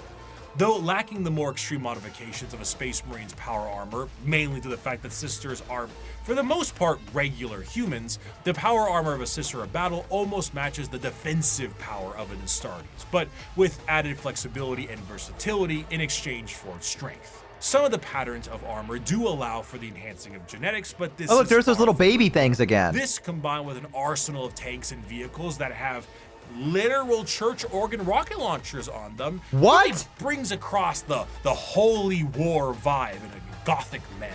Accompanying a Sister of Battle in the fields of war is the holy trinity of weaponry: the bolter, the flamer, and the melta. With such a Church simple tanks. loadout, the Sisters of Battle are able to bring down the glorious flames of the Emperor himself, and his holy light shines on them in other ways during a conflict. Hell, even their jump packs evoke angelic imagery as opposed to the more clunky jetpacks, ones that Space Marines have.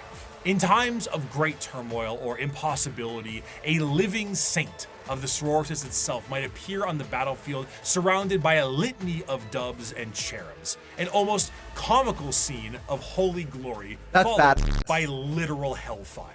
The Sisters are a fascinating organization because they take what is normally seen as a benevolent force and turn it on its head to be a horrifying method of war. Because the Sisters are so zealous, they are nigh impossible to persuade and almost never fall to chaos. In fact, any deviation So, from the Imperial I got a faith question. may So they don't wear the same armor as the Space Marines, but they still have like armor better than the Imperium Guard?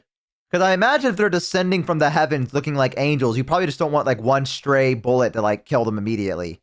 Way better. Definitely better. So they can take a couple bullets is what I'm getting. Like you could shoot at them a couple of times, and as long as you're not hitting, I guess, their exposed head. But not as strong as the Marines. Okay. But lacking in physical strength. Okay. Okay, that's what I was wondering. see you killed outright as you are deemed a heretic, and sometimes They have a helmet, but sisters for art have even reasons. less patience than the Inquisition does. To the Adeptus Sororitas, No punishment is too extreme for blasphemy and heretical behavior. Whether it's lobotomizing traitors to use as shock troops or attaching them physically to agonizing pain engines so they can die for the Emperor, anything goes. The most fascinating part of the sisters, however, is their faith. We discussed how orcs often make things happen through belief because of their sheer number of them. The sisters create miracles where they walk. They are not many psychers like orcs, but they are excessively devout and make up for that. Bullets They barely summon miss miracles. targets they absolutely should hit. Guns jam, tanks malfunction, enemies slip and the scene from Pulp Fiction is an accurate portrayal of what happens when the sisters fight. I'd knock that shit off if I was you. Die, you motherfucker!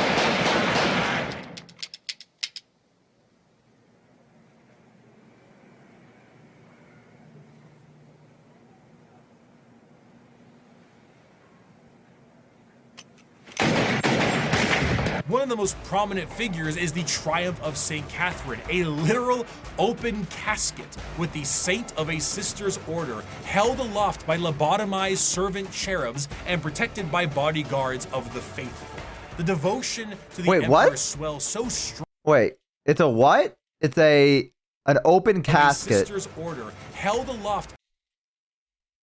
It's the Triumph. Okay, okay. By lobotomized servant cherubs and protected by bodyguards of the faithful.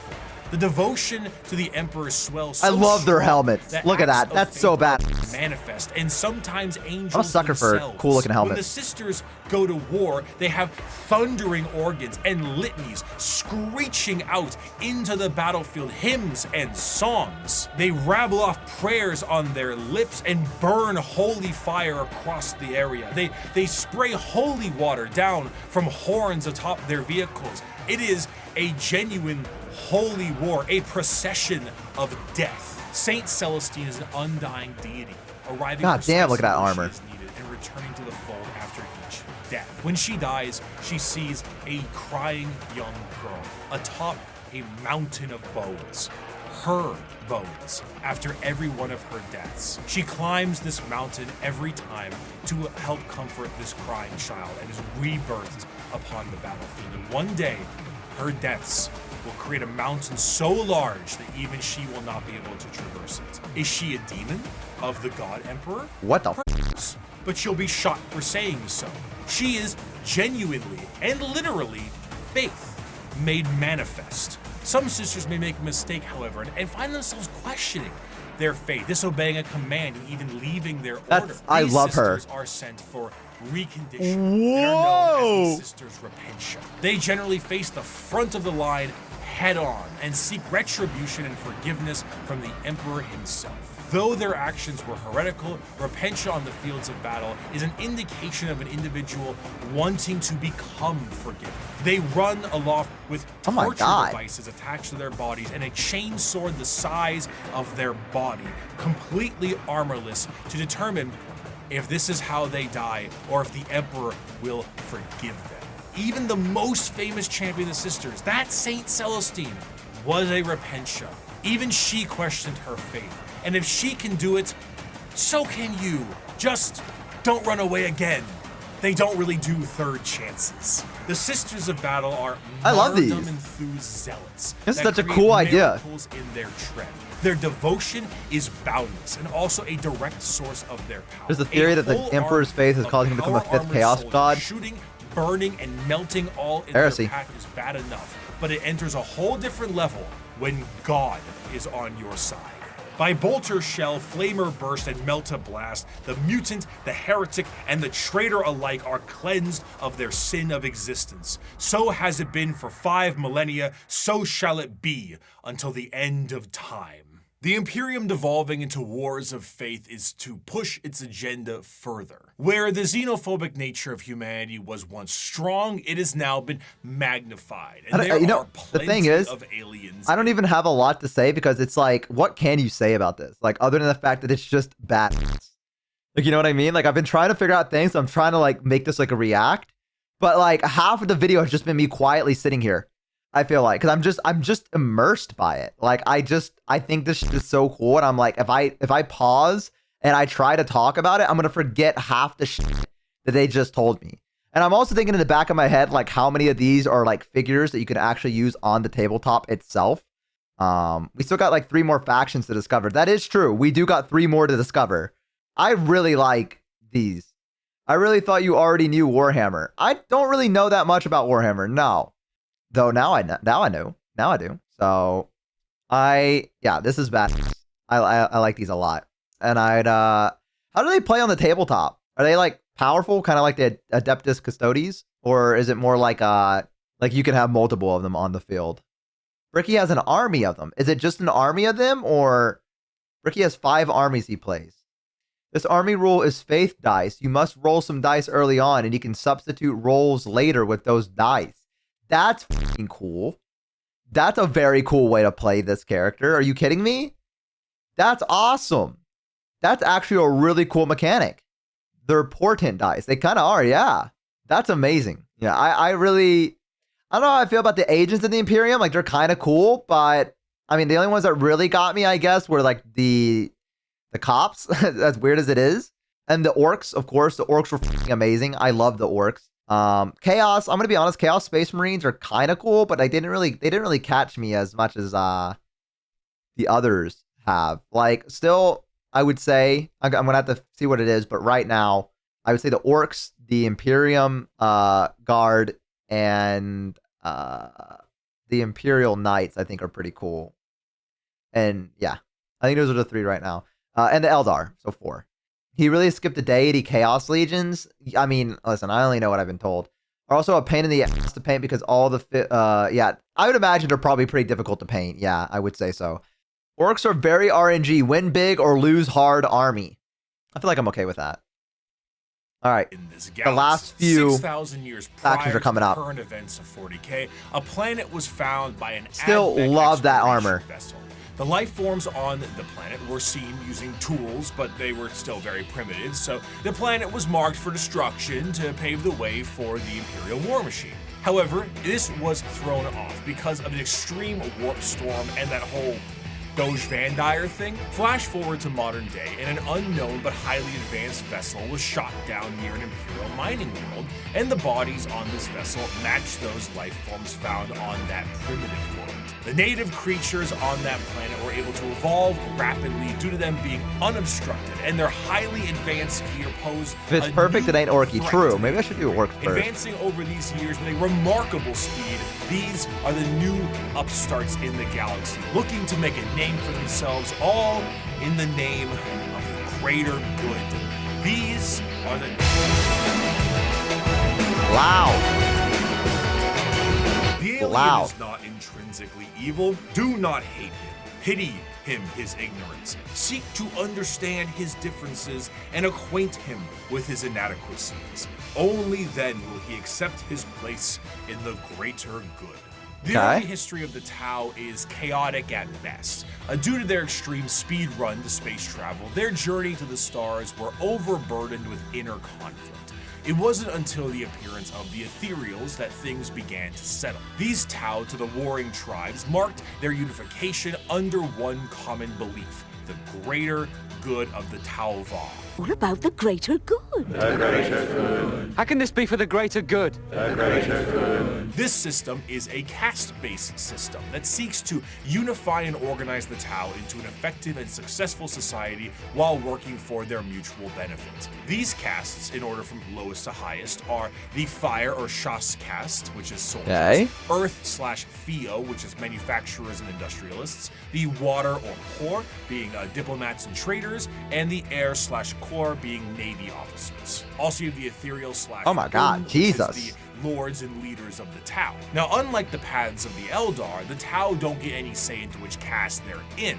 It's determined upon birth due to inheritance from a parent. Trying to deviate from your caste, or trying to do tasks or even use tools assigned to another caste, is a grievous crime against the Ethereals, and those guilty of this crime tend to be sent to re-education camps, which sounds not so greater good, but a greater good than the good that the Imperium sees as greater. The guidance of the greater good also encourages the growth of the Empire through the absorption of other races and cultures. The expansion of the Tau Empire is split into spheres of time. So far, there have been 5 spheres of expansion, with a 6th one being planned in the current timeline. The first 2 spheres saw the Tau move beyond their homeworld and settle new planetary systems, known as SEPs, and absorb multiple races into their ranks. But the so they don't kill everyone. Is where we see the Tau interact with the Imperium for the first time, which went about as well as you think it did. The Tau, as mentioned before, are highly advanced compared to some of the other species in the galaxy, and their military tactics are highly precise. They only castrate them. What? Of throwing everything at a problem, the Tau carefully assess any battle and take as many precautions as possible. Commonly, you will see a Tau warrior in a heavily modified battle suit with advanced targeting systems.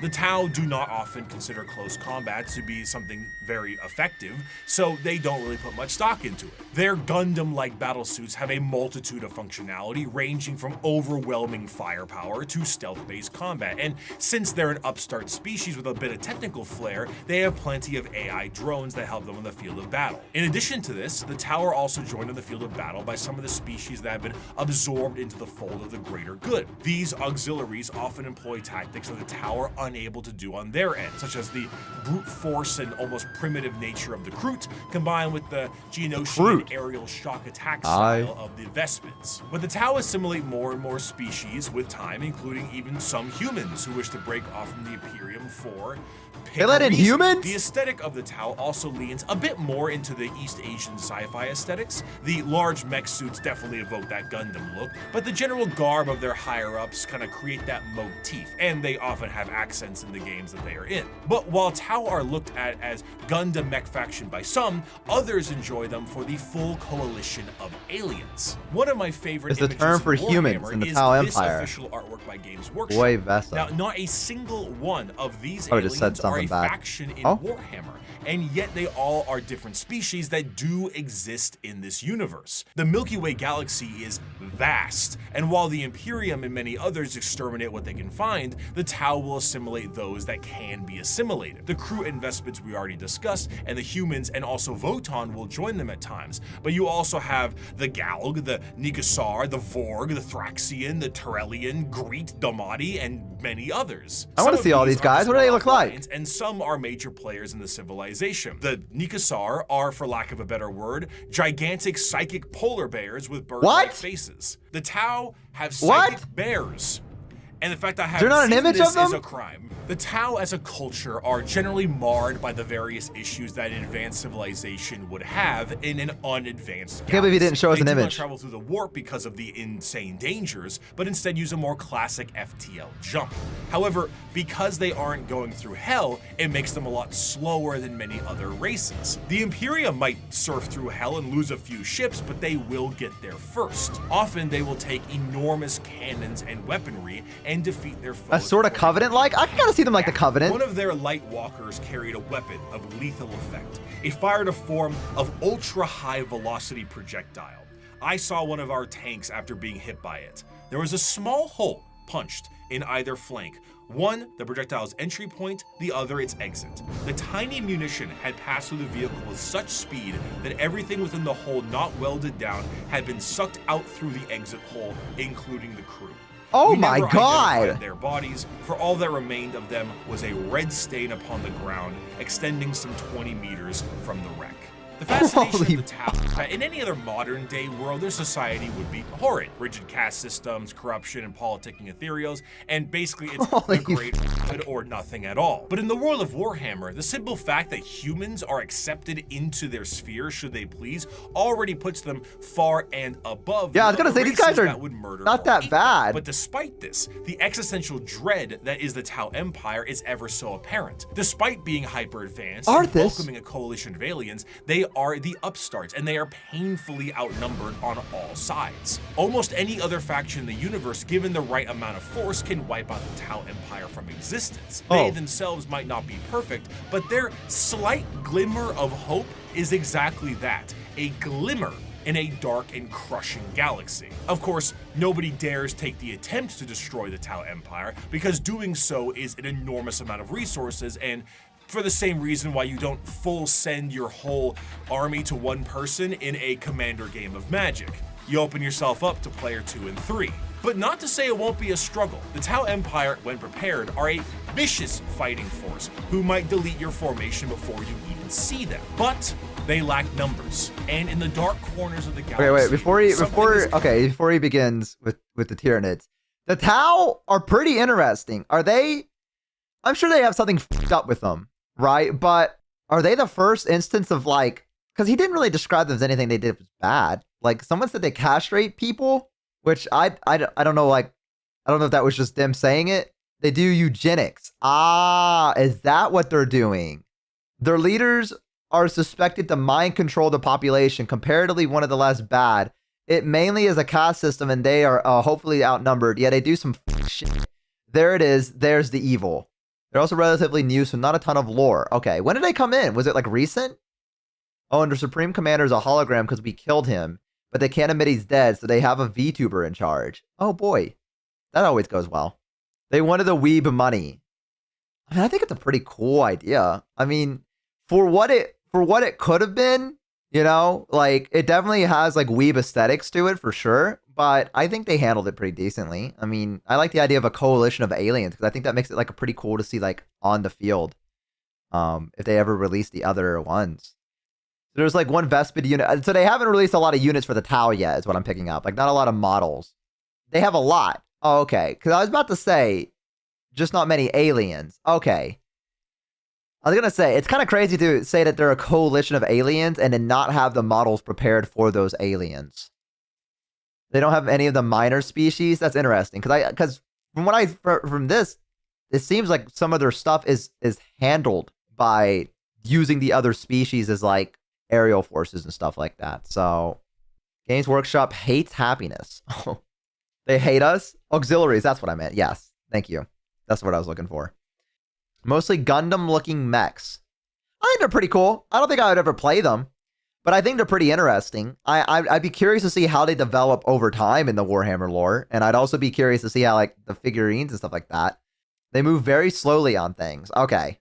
Tower of Mary Sue faction at first, then they became more grimdark. So wait, when they first were introduced, was it more like, oh, these might be the good guys kind of thing? Was that the intention, perhaps? And then they were like, okay, let's reel it back to the grimdark. It took 40 years to move the story forward. Yeah? Yeah, then they met everyone. Yes, the big models also cost $1 gazillion. That's interesting that they would release a faction that kind of seems like the good guys. I feel like that takes away from the 40k universe, isn't it? Isn't the whole charm of the 40k universe that no one's good? When they first came out, they were like essentially for the greater good, and now it's, oh, no, they're being mind controlled by the ethereals. Okay. Also, in the newest lore, it became more xenophobic, which kind of feels like that goes against... It feels like they released this faction having no idea what the they wanted to do for it. That is what I'm starting to realize, that Games Workshop might have jumped the gun a bit. To me, bringing the good guys is more interesting. The grimdark comes from them being hopelessly outmatched by literally everyone. Bo, isn't it depressing to have the good guys hopelessly outnumbered and outgunned? I mean, listen, I would not be against the idea of, like, these are the good guys, if you will, and the odds of them winning are astronomical at best, right? I still think that's very interesting. Don't get me wrong. I definitely think that's interesting, but it does feel like there is no direction for them at the very least. At the start, I mean, there seems like there's a direction for them now, but from what I'm hearing here, it seems like there was literally no direction. And some people are saying that they just wanted to capitalize on the Gundam craze and stuff like that. It doesn't help that everyone they met initially took advantage of naivety. They had a cultural exchange with a Drukari that went badly. Oh, yeah, that would do that. Yeah, that would. In the current state of the galaxy, you're not just going to prolong their existence. They're just going to prolong their existence, not win. Yeah, right. I mean, you know, winning is a loose term, right? In the Warhammer universe. Every win is followed up by like another battle right over the horizon, right? So I do like the idea of there being good guys and they like meet everyone else out in the world and they're like, holy fuck, this is bad. Like this all shit is bad, right? On the other hand, Tau scientists defeated the Tyranid fleet with science. That's very interesting. I didn't know that. That's pretty cool. What are you talking about? The Orcs won ages ago. I mean, we all know that, but you know. So for the Tau, they have a very small warp presence and don't have gods. So when humans in the fleet started panicking, a god of the greater good formed, and Tau leadership freaked out. Oh, so the humans made the greater good like an actual thing. Like they made that like a god. Because they let the humans in, and the humans were like, ah, that's interesting, actually. I like that. But yeah, okay, so the Tau are pretty interesting. I do think they're very, very cool, but I'd like to see where they go in the future. You know what I mean? Like, I want to see more uniqueness for the models. Because if you're going to say, again, the only big complaint I have, I'd say right now, is that if you're going to say there's a coalition of aliens, give us models that represent a coalition. They have 2 alien races of models. Yeah, it's the Groot, I think, is what you said. And then, not the Groot, the Kroot, whatever they're called. Yeah, so I think they're pretty cool. I do want to see where they go, but now it is time for the Tyranids. Probably going to be really loud. Numbers. Loud. There is a cancer eating at the Imperium. With each decade, it advances deeper, leaving drained, dead worlds in its wake. This horror, this abomination, has thought and purpose that functions on an unimaginable galactic scale, and all we can try to do is stop the swarms of bioengineer monsters it unleashes upon us by instinct. We have given the horror a name to salve our fears. We call it the Tyranid race. But if it is aware of us at all, it must only know us as prey. Goal. The conflicts of Warhammer 40k are chaotic enough with the sheer volume of violence that exists in the confines of the Milky Way. However, there is a threat to the galaxy that extends beyond our known galaxy that is creeping ever closer and cannot be negotiated with. What drew them to the galaxy is unclear. It may have been the light of the Astronomicon itself, like a moth to a flame. It could have been a Xenos device detonated in the Horus Heresy. It could have been that they were done eating the Andromeda Galaxy and they have come to take ours, or they might be running from something far, far worse. Regardless, that's kind of scary to think of. The where, when it came to the first official contact with these creatures, was the planet of Tyran. This is the site where the Imperium encountered a fleet Whoa, of that's these bad creatures start. before being utterly torn to shreds. Thus, these creatures became known as the Tyranids. There is plenty of evidence that the Tyranids have been lurking in our galaxy for years beforehand, but this was the first true instance of their presence being fully known. Unlike other creatures in the realm of 40k that can be talked to, captured, or negotiated with, the Tyranids are unable to be reasoned with. Yo, their are old at models their are core I mean, old art is bad. fun kind of animals. They are the xenomorphs of 40k, and boy are they hungry. They are instinctively hardwired. I mean, these are pretty cool too, but be killed, and they are an unrelenting force due to this. However, just because they don't talk outwardly doesn't mean they don't communicate with one another. The true horror of the Tyranids is found in their driving force, the hive mind. 3, 2, 1. Hot in here by Nelly. That's what I guessed.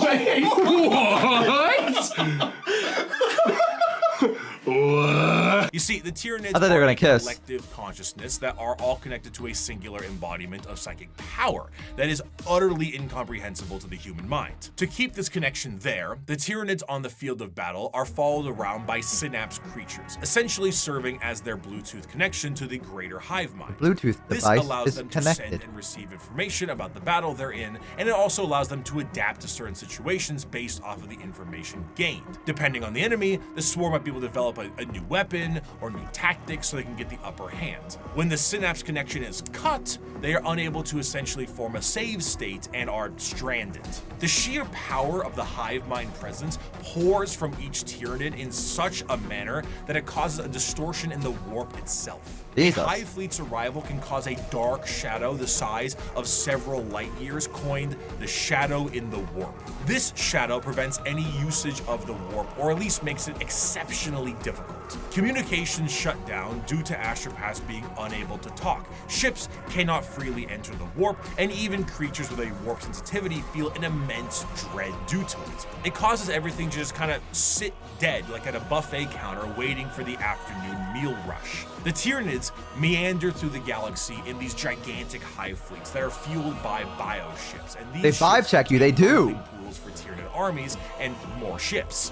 Everything about the Tyranids is organic, and to fuel this war machine, the Tyranids consume any and all biomass they come across and absorb it into their respective hive. From the ground to literally the air, the Tyranids strip a planet to a lifeless. It's air? How the f do you strip its air? As a means to yeah, okay, I wouldn't mind. I know how to do that. The Imperium has been known to preemptively exterminatus worlds in the path of a hive fleet so that they have less biomass to consume in an attempt to starve them.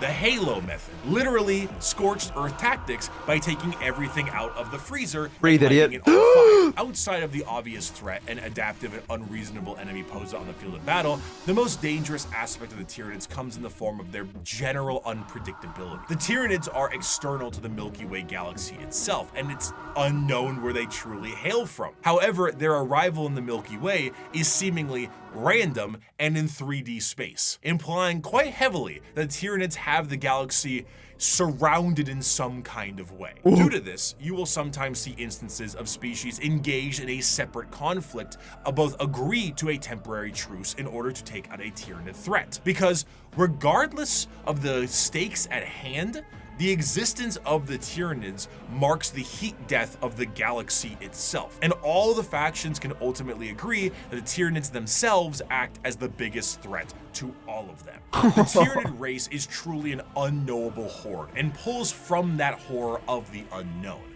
They, as a faction, are not ones with a large amount of general lore because their entire race is told from the point of view of those being eaten by them. Tyranids are called that due to the planet Tyran they destroyed, as we mentioned earlier, and their names are often phrases given to them by their victims. The Swarm Lord, Old One-Eye, the Death Leaper, Von Ryan's Leapers, and so on. Despite the inability oh my god, that one's bad looking. What the f?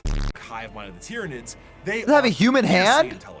Special poisons and items designed to counter them are adapted in a matter of hours. If you bring light infantry, they create heavy monsters. If you brought weapon emplacements, they spawn little creatures to scour your vents and sewers. Many of you enjoyed the Servitor excerpt from part 1, and so bear with me as I provide you another very long account of a planetary governor whose planet is in the final death throes of the Tyranid Ants? That's the sort of Tyranid. This starts about halfway through.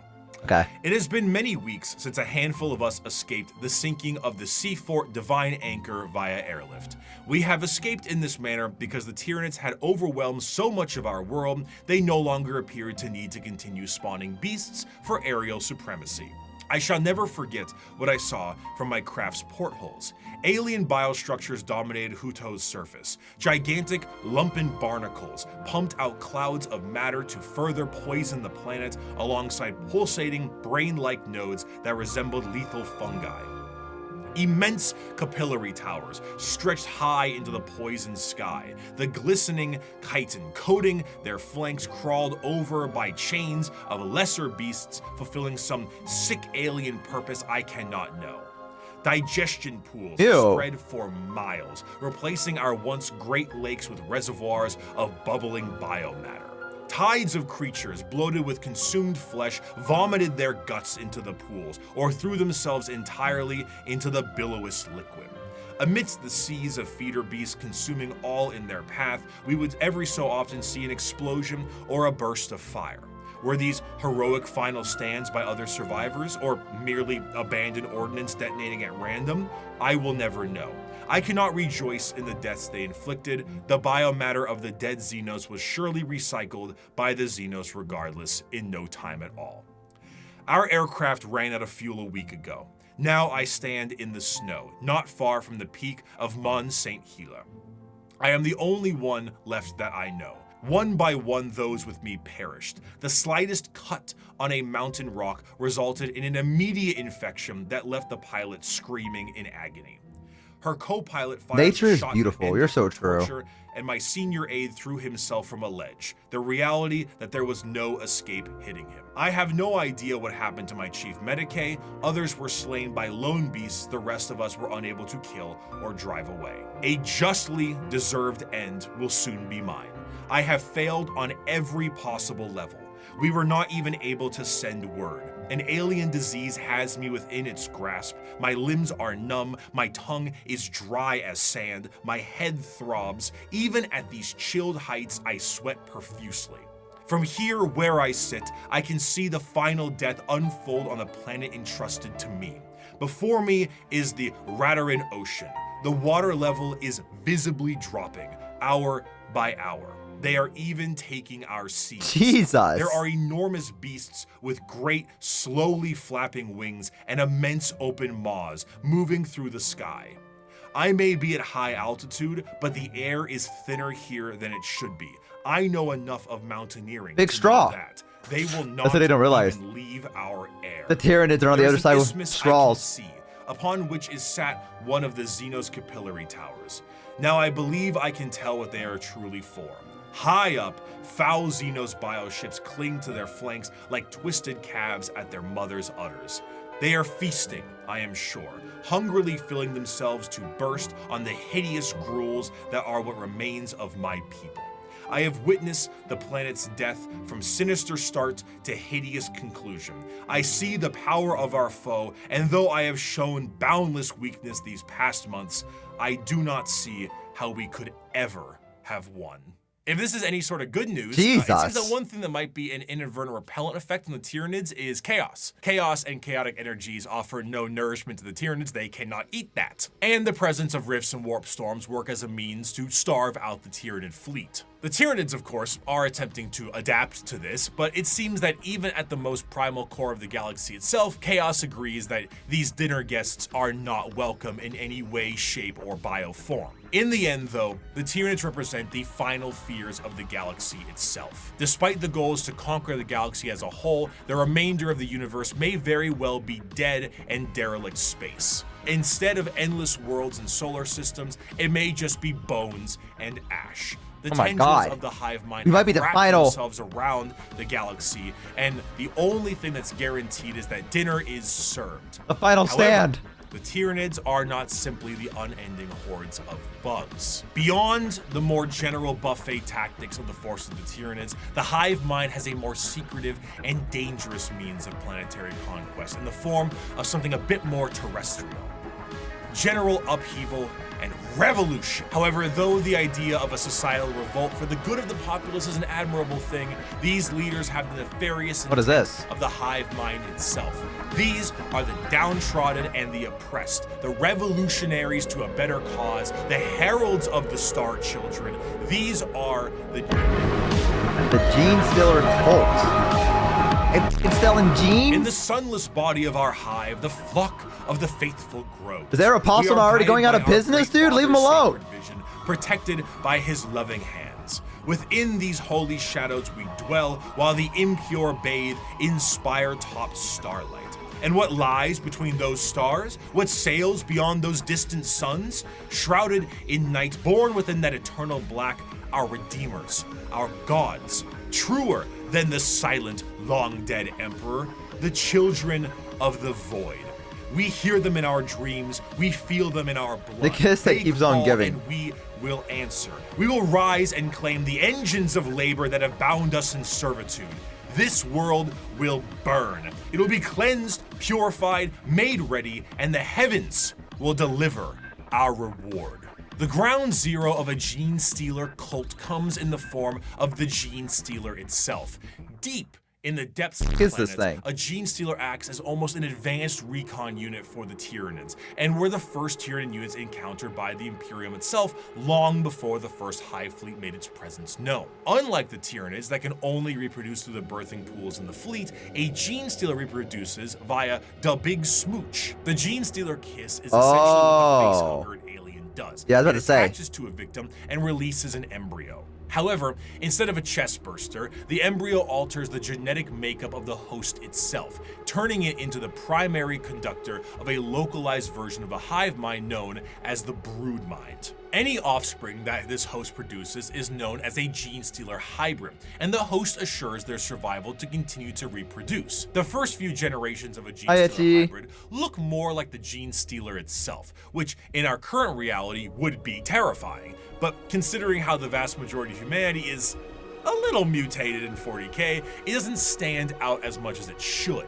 As the generations continue, the mutations and the general alien look is almost entirely phased out, and the resulting hybrids look almost identical to the species that they once were. Due to the size of most worlds, the makings of a gene stealer cult can exist almost entirely in secret, generation after generation. After a certain period of time, those hybrids will make their way into generalized society. Still connected to the mind of the gene stealer itself, the hybrids operate with the express goal of gaining power within society itself in a political and religious sense. Most of the time, they will present themselves as revolutionaries, looking for the betterment of the population. And honestly, it sounds great for a lot of the folks on the planet. By the people, for the people.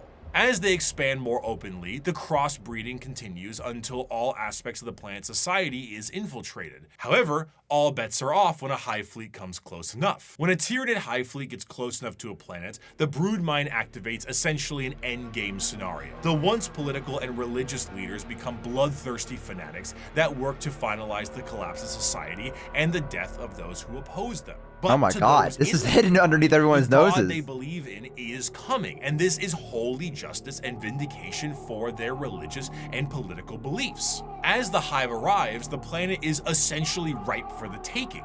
The original gene stealer pieces out to the next world or is reabsorbed for deployment elsewhere, and the Tyranids begin to take the planet for themselves. The cultists sing praises and holy songs as the Tyranids begin to eat everything up in kind of a meet the pyro sense of religious delusion. But as they are harvested, some of them are snapped back to reality, oops, there goes gravity, before they are thrown into the biomass Okay, soup. see, that's what I was gonna ask. I was gonna ask if like they were spared. I was gonna ask if these genes.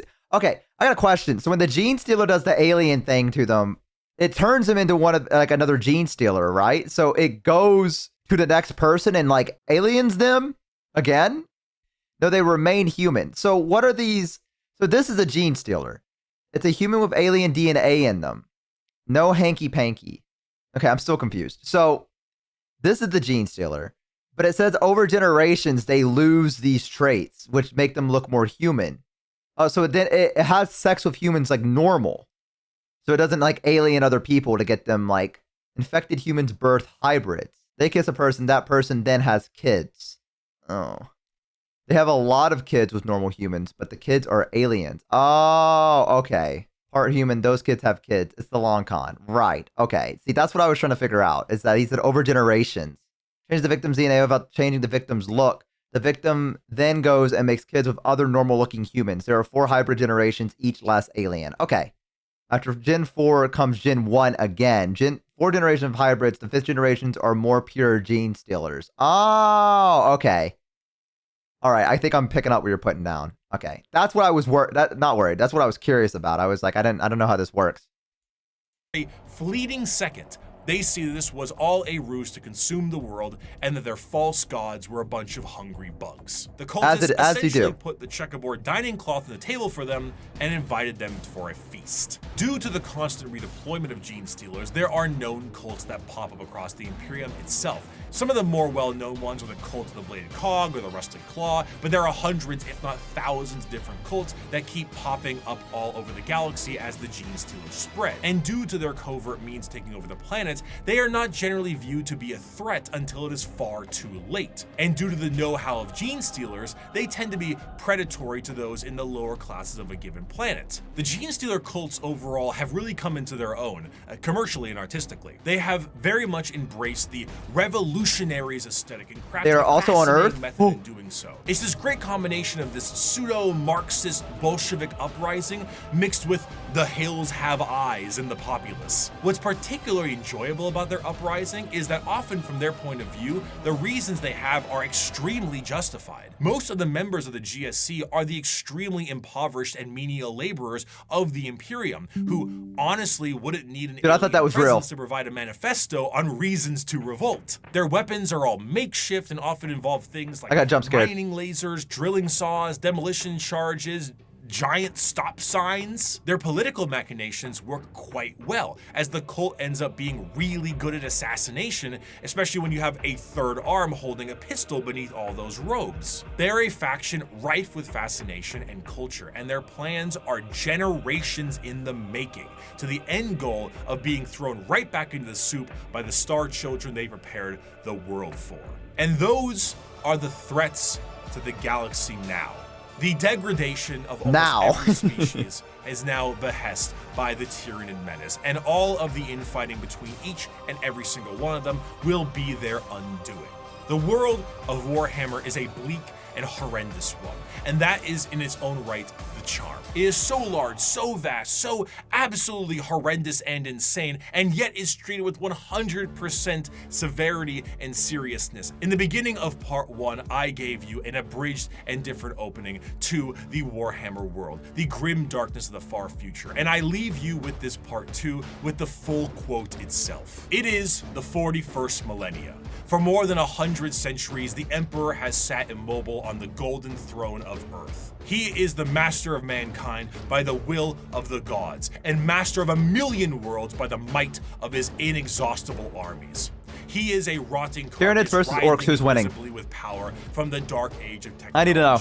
He is the carrion lord of the Imperium, for whom 1,000 souls are sacrificed every day so that he may never truly die. Yet even in his deathless state, the Emperor continues his Works because funny. vigilance. Mighty battle fleets across the demon-infested miasma of the warp, the only route between distant stars, their way lit by the Astronomicon, the psychic manifestation of the Emperor's will. Vast armies give battle in his name on uncounted worlds. Greatest amongst his soldiers are the Adeptus Astartes, the Space Marines, bioengineered. This happened and went very bad for humanity. Their comrades in what, arms orcs versus are Tyranids? The Imperial Guard and countless planetary defense forces, the ever-vigilant Inquisition, and the tech priests of the Adeptus Mechanicus, to name only a few. But for all their multitudes, they are barely enough to hold off the ever-present threat from aliens, heretics, mutants, and worse. To be a man in such times is to be one amongst untold billions. It is to live in the cruelest and most bloody regime imaginable.